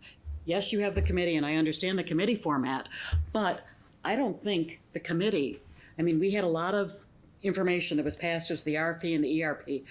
I don't think there was enough information that committee felt tight on. And I think that if we had both case management and Forelli giving us the defined definitions of the 5 top, vendors out there that could do this stuff, that would have helped this whole RFP, and it would have been better defined. And that's what I'm learning as I'm talking to people in the industry. I mean, our conference had a lot of people that said, don't you have the two experts coming in? So that's why I think we need to expand that.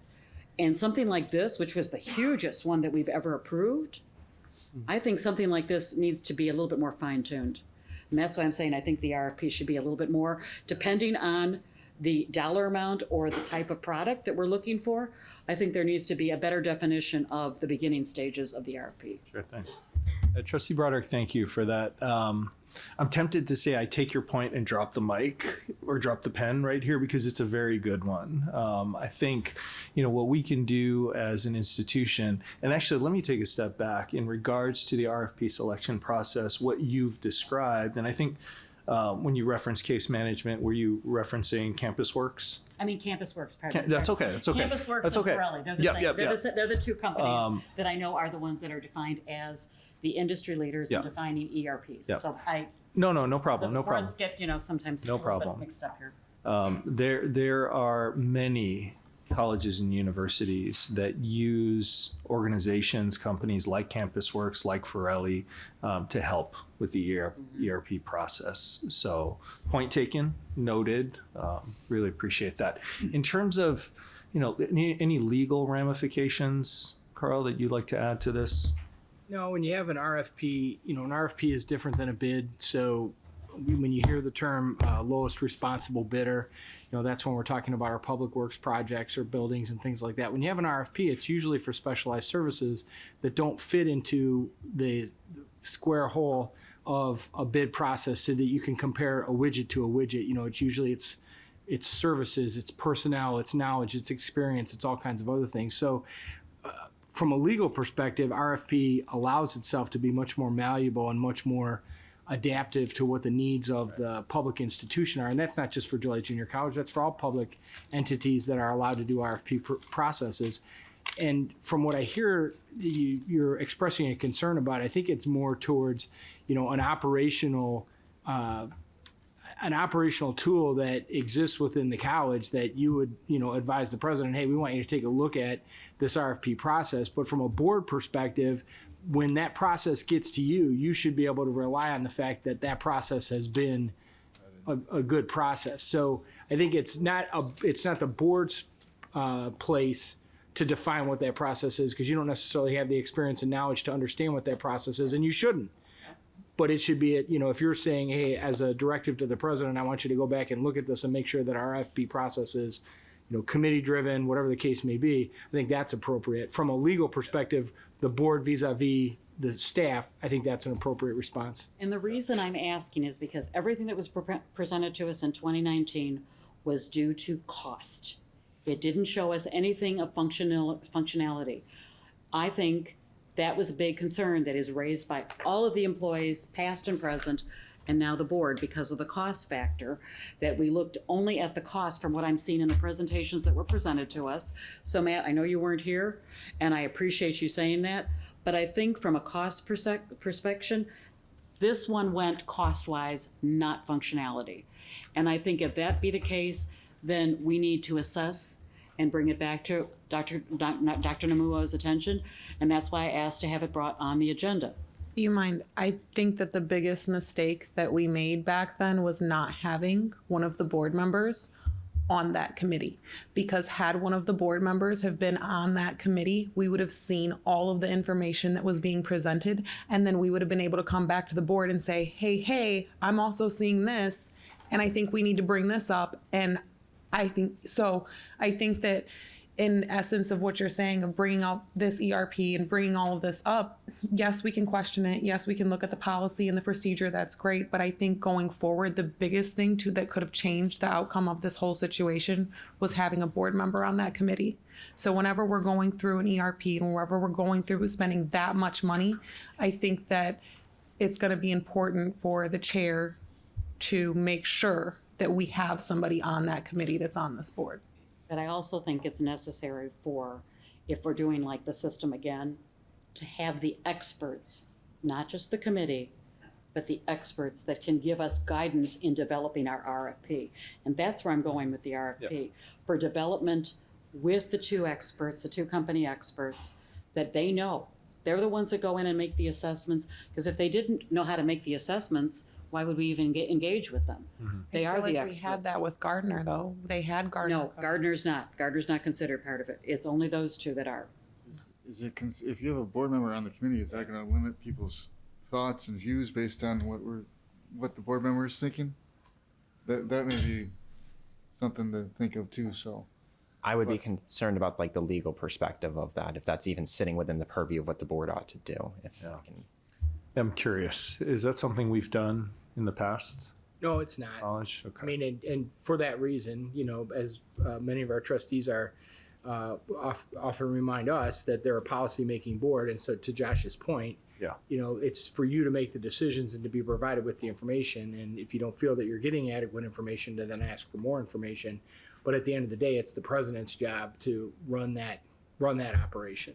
Right, and I appreciate your comments, Trustee Lee, but realistically, the way the Public Community College Act is set up, you as trustees, you don't get any compensation. You shouldn't be obligated to do those kinds of things to fulfill the role of your job. You should be able to rely on the staff and rely on the management and to rely on the president to provide you with competent information.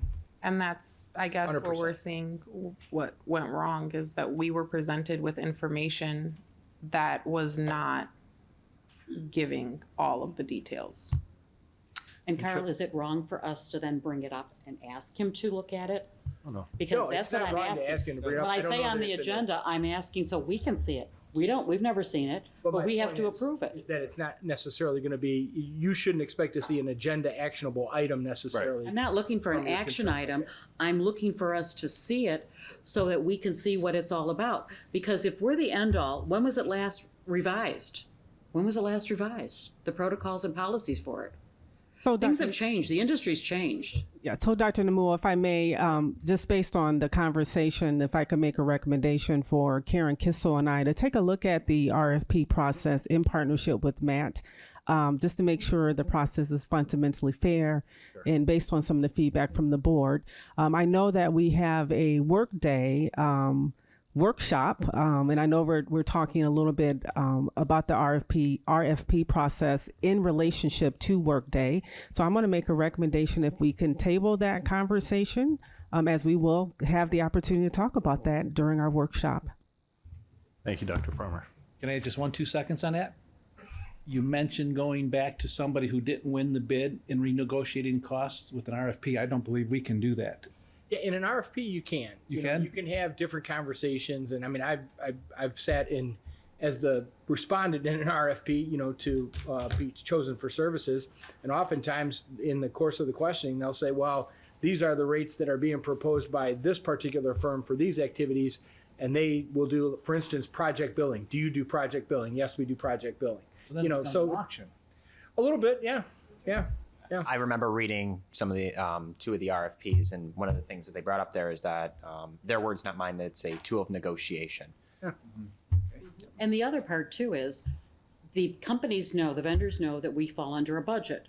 So if they've surpassed the budget, what's wrong in us saying the budget really isn't there? You won it on functionality, but you didn't win it on cost. What can you do with cost? You're not giving them anything other than you didn't meet what our budget was, and you were the high bidder. What can you do? Right? Isn't that correct that you can do in the RFP? So why couldn't we? And I didn't see it done in the workday. That's why I'm bringing it up. You can actually state the budget in the RFP. That's it's a controversial idea in the world of purchasing, whether you should do that or not, but you can.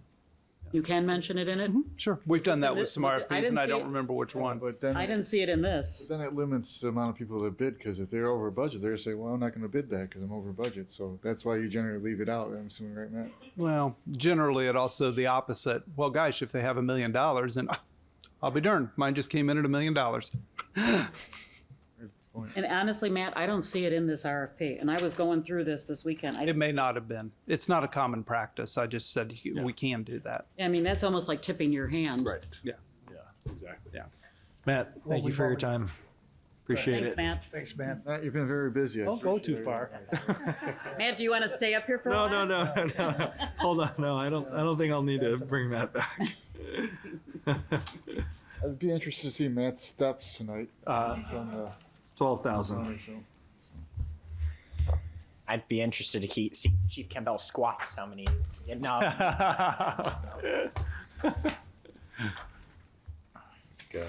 5.0, 5.1, President's Report. Thank you, Chairman. Thank you. I appreciate it. Permission to take the board and the audience through a 15-second stand and stretch, Chairman? You approve of that? Okay, just a stand and stretch, everyone. I know we've been here for a little while. Just a stand and stretch. Just 15 seconds. All right, and That's who of all. That's all. Wait a minute. Except for Matt. Who of you have? Except for Matt. Matt's sitting. Wait a minute. Who of you in the audience have your socks on? Because some of us up here have the socks on. Oh, sorry. Oh, sorry. Oh, sorry. I punched you the wrong way. Squeal. All right. Probably more than 15 seconds, but that's okay. Feels like we need it. Stretch and bend. Jumping jacks? No? All right. Okay. Thank you, everyone. I don't like it in my face. So, Chairman O'Connell and trustees of the board and members of the JJC community, thank you for your level of engagement tonight. Trustee Broderick tried to steal my happy JJC socks day. That's why. Welcome to February 15th, JJC Socks Day. Many of you are wearing your JJC socks. I am one of them. Take a look at social media. Just a huge shout out to the foundation and everyone who participated in JJC Socks Day. I want to give a shout out to VP Valadez, Dr. Farmer, Trustee Stamborski for working through the student trustee proposal. Just fantastic. And we've also initiated a statewide survey through ICCTA. So we'll learn, how other community colleges are handling that. But really, I think something to be proud of for you as a board for supporting the work of our future trustees. So thank you for that. Thanks to those who joined me today at the State of the City, Joliet State of the City put on by the Chamber. Mayor Odekirk gave a presentation today on some of the things going on there. Trustee Broderick, thank you for joining us there as well. For those who care anything about community colleges, and I hope it's every single person in this room and every single person listening, the governor gave his State of the State today and his budget address, and I thought it was great news for community colleges. It's really comforting to be a part of a system and a state with a structure designed to maximize advocacy for community colleges, whether it's the ICCTA, or the Illinois Council of Community College Presidents. The presidents get together and put forth an ambitious legislative agenda in cooperation with ICCTA, feeding up through ICCB. And this year, based on the governor's proposed budget, community colleges, along with universities, can expect to see a 7% increase in overall funding. So I think that's something to be celebrated. Two other items of note. Is that my conscience? Sometimes no. So two items of note. One, $22 million in the governor's proposed budget specifically for community colleges. And as you read the fine print, to no one's surprise, there are many of the things that we are working on and can claim as strategic strengths here at JJC. Many things in the non-credit world, a number of items in the workforce development world. And the very first item on the governor's list through ICCB's press release, dual credit. So there's $3.2 million in the governor's budget to support dual credit. So again, JJC is out ahead in that regard. Lastly, in regard to the governor's budget address, the governor's proposing a $100 million increase in MAP. And I'm going to pause right there because that is of significance and will lift up current students, and future generations. So if that goes through the state legislature, we're looking at MAP going from $600 million a year up to $700 million a year, and community colleges, students benefiting statewide. So a lot to celebrate in regards to the governor's address. All right.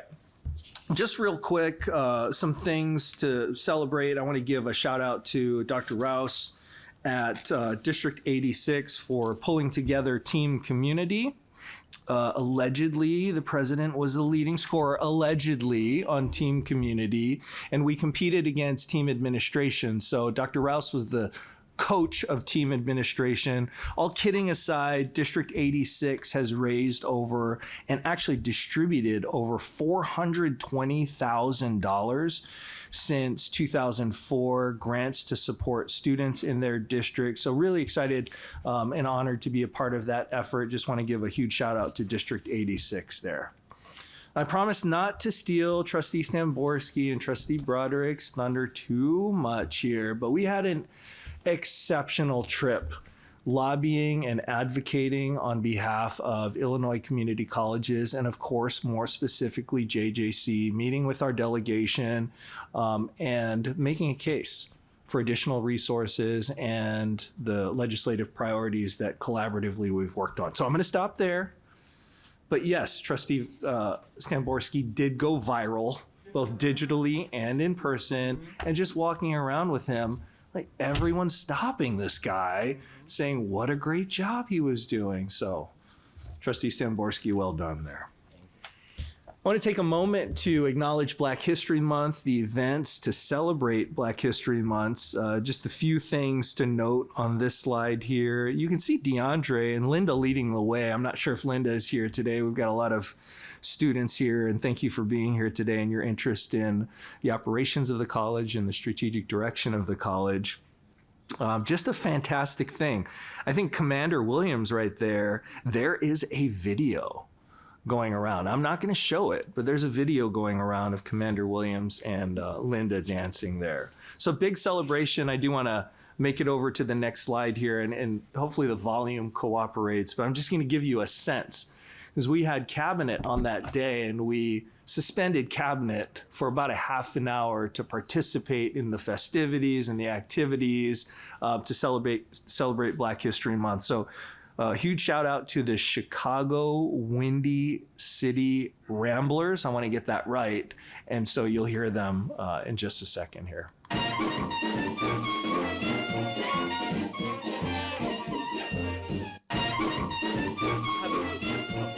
That's it. It goes on forever. So, and they went all the way down to the bridge and around, and there was a big celebration. So shout out to everyone involved in that. And I think DeAndre, I've got a list here, is one of those individuals. So it's gala season. Tiana and I participated in the Morris Hospital Gala, just a fantastic event where I got a chance to celebrate their CEO, Tom Dom, there. And you see pictured, I did. Those are white, all white Air Jordans. Thank you, Trustee Broderick, for that. Just a shout out to the Razas here, pictured, Bernie and Debbie Bowles as well. Jeff, of course, serves on our foundation. Just an incredible event. Had a chance to have a conversation with Senator Tom Bennett, Senator Sue Rezin as well. A lot of great things happening in Morris, connected to the hospital and Grundy County overall. And of course, I can't be in two places at once. So, our illustrious EVP, Dr. Farmer, and Danny there went to the Chicagoland Habitat for Humanity Charity Gala and the Lincoln Way Foundation Gala. So Dr. Farmer, thank you for spending time in the community on behalf of JJC. Sharp. Danny looks sharp, sharp, sharp. I'm pausing because when did this actually happen? Did this happen this week? Allegedly, this happened this week. So if the board is not aware of our partnership with Amazon, it is certainly something to be celebrated. We visited the Amazon MDW4 site in South Joliet by the Speedway there. And we went there for two reasons. Number one, to honor Amazon's generosity to our foundation. They've been great supporters. So we wanted to do that. Number two, to celebrate our partnership from an academic standpoint. Now, it should be in the image here, but Amazon's got a career choice program, and the gentleman to my left is James Walker. He's the general manager of that site. And to hear James articulate his vision and the role of education in that vision, I was not surprised to learn that there are 260 Amazon associates who go through the career choice program here at JJC. 260 associates are our students. And I see Angie back there, and just kudos to Angie and Christy and everyone connected to that partnership. We were also featured in a publication called, I believe it's Upskill, through the Aspen Foundation, and noted for this partnership. So a lot to be celebrated in that regard, and I only see it growing from here. And as you know, each month I take a moment just to celebrate our employees across the college who make everything happen. And this month I'm celebrating our Student Street frontline staff. When you walk in the building and you're interested in registering for a class, you've typed in a keyword in Google, and you've gone through the funnel and you make your way in the door and you see these smiling faces. You know, those personal, individual interactions make all the difference in the world. So I just wanted to take a moment to give a quick shout out to Olga, Michelle, Stephanie, Pat, Julianne, Stephanie Montano, and Admissions, Hope, Faith, Chance, Brody, Miranda, and the last two are actually Faith and Miranda, our student staff. But wait, there's more. And of course, our frontline staff and financial aid, Michael, Bianca, Michelle, Scott, Cheryl, Maribel, Stephanie, Deanna, Kathy, Lori, Davina, Candace, Natalia, Linda, Chancey, Emily. Yes, I'm naming them all. Daisy, and of course, not pictured is Barbara. Just a huge shout out to our frontline staff for serving our students. I make my way through there at multiple times a week. The environment, the atmosphere, the energy in that area is positive, and I just want to send a huge shout out to them and encourage them to keep doing what they do. And with that, Chairman, thank you for giving me the opportunity to highlight some of the good things going on here at JJC. Certainly. Thank you. 5.2, representative to the JJC Foundation. And Chairman, we won't have a presentation from the foundation today. Okay. 5.3, representative of the ICCTA, ACCT. Great, thank you. The next ICCTA meeting is March 10th and 11th in Lombard. I do need any questions that you want the roundtable to discuss submitted to me so I can have them submitted to the roundtable, because I lead the roundtable. And we always come back with some good questions and good responses back from those questions. And the NLS, the National Legislative Summer, was held 2/5 to 2/8. And those that attended was Dr. Namuo, Josh, Kelly Roeder-Tonelli, and myself. And with that, I'm going to say we are going to hold off on our report on that until next month, because we have the workshop coming up. Thank you. 5.4, student trustees report. All right, thank you very much. Do I have a clicker? Let me. Right. Thanks. All right, for the workshop meeting, I decided to keep my report a little bit on the shorter side, but I want to still make sure that I got some highlights from around campus and some things going on outside of campus. So it's February the 15th of 2023. And the first one is going to be Black History Month. Dr. Namuo, again, stealing my thunder. Mm-hmm. Black History Month is incredibly important for many of our students around campus, and it was an incredible event. As you stole my thunder, you were talking about it. I'm very glad to see all the students out on campus and participating in this event, because it really builds a sense of community both on campus and for the people outside. So The Black Teen Summit is very, very, very interesting and important and coming up on Friday. And I'm not sure if I'm at liberty to say, but I will say anyways, that we have 2 representatives that are looking to be there. That would be Representative Underwood and that would be Representative Jackson, right? They are both looking to be there for the opening ceremony to offer a few words. And I invite any trustee to be there as well, as I will be there to offer a few words as well. It will be on the 17th, so that's this Friday, I believe, right? Yes. It'll be this Friday, and there will be over 400 students in attendance.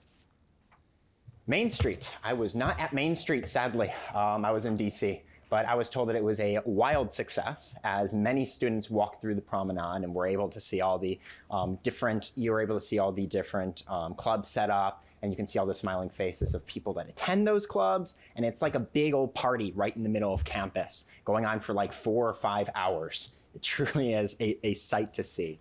And then the ICCSAA conference was also held here on February the 10th. I was in attendance, and there were many different colleges, I wish I had a list of them all, that attended Joliet Junior College. It was a nice way of speaking with other student leaders to kind of compare and contrast what goes on their campus, what goes on our campus, and even like administrative similarities and differences that cause issues or create like fantastic opportunities. For example, I didn't know that the College of DuPage did not have a CCC or Collegiate Club Council for their campus to distribute funds. That's something that's done through their student government, which is like, it's not bad, it's not good, it's just different. And it's kind of nice to hear those things because you can kind of compare and contrast what works, what doesn't, what should we adopt, what should we not adopt, those kinds of things. So I was very happy to be in attendance of this meeting, and a couple of the students here tonight were also in attendance. So I'd like to thank you for coming as well. The ICCB SAC Advocacy Day Committee update. That's a mouthful, but essentially what it is that the ICCB, Illinois Community College Board, SAC, Student Advisory Committee, is preparing for their Advocacy Day. Now this is still in like super early works. Nothing concrete has been said or done just yet, but the students are currently meeting outside of regularly scheduled ICCB SAC meetings to discuss and formulate our plan for Advocacy Day. I'd like to remind everybody that I am committee chair, so I am operating both the ICCB SAC and I'm taking a leading role in the Advocacy Day Committee. So you'll hear more from me about that in the future. 2 other things I would like to bring up, and actually, I forgot something. Let me grab this. Should be right. As to the workday situation right now, a lot of students, independent of what I've said at student government meetings, have been concerned. It is something that's kind of making the rounds both in inner circles and in club circles. And I received a letter from concerned students that reads as follows. In light of the recent events involving Workday, we, a group of concerned students and tax-paying individuals, would like to make it known to the room and the Board of Trustees that students are aware. As this event unfolds, please keep us students in mind. We put our trust into our student trustee and our Board of Trustees. Concerned students. I would like to outline that letter to the board, and I would like to offer this up for copies. The second thing I would like to acknowledge is the students that came here today and sat through a board meeting. I would really like to thank you all for being here today and showing your support for both the Board of Trustees and for the student body to make sure that the correct decision and the correct information is here today. So I'd like to thank you all for being here. And I believe that concludes my report. Any questions? Really? No questions? No questions. Not one. All right. Thank you very much. I appreciate it. Thank you. Thanks, Josh. Thank you, Josh. Board 5.6, Board Policy Committee Report. 5.5. I think we're 5.5. 5.5? Yep. I thought we were slipping right by that 5.5.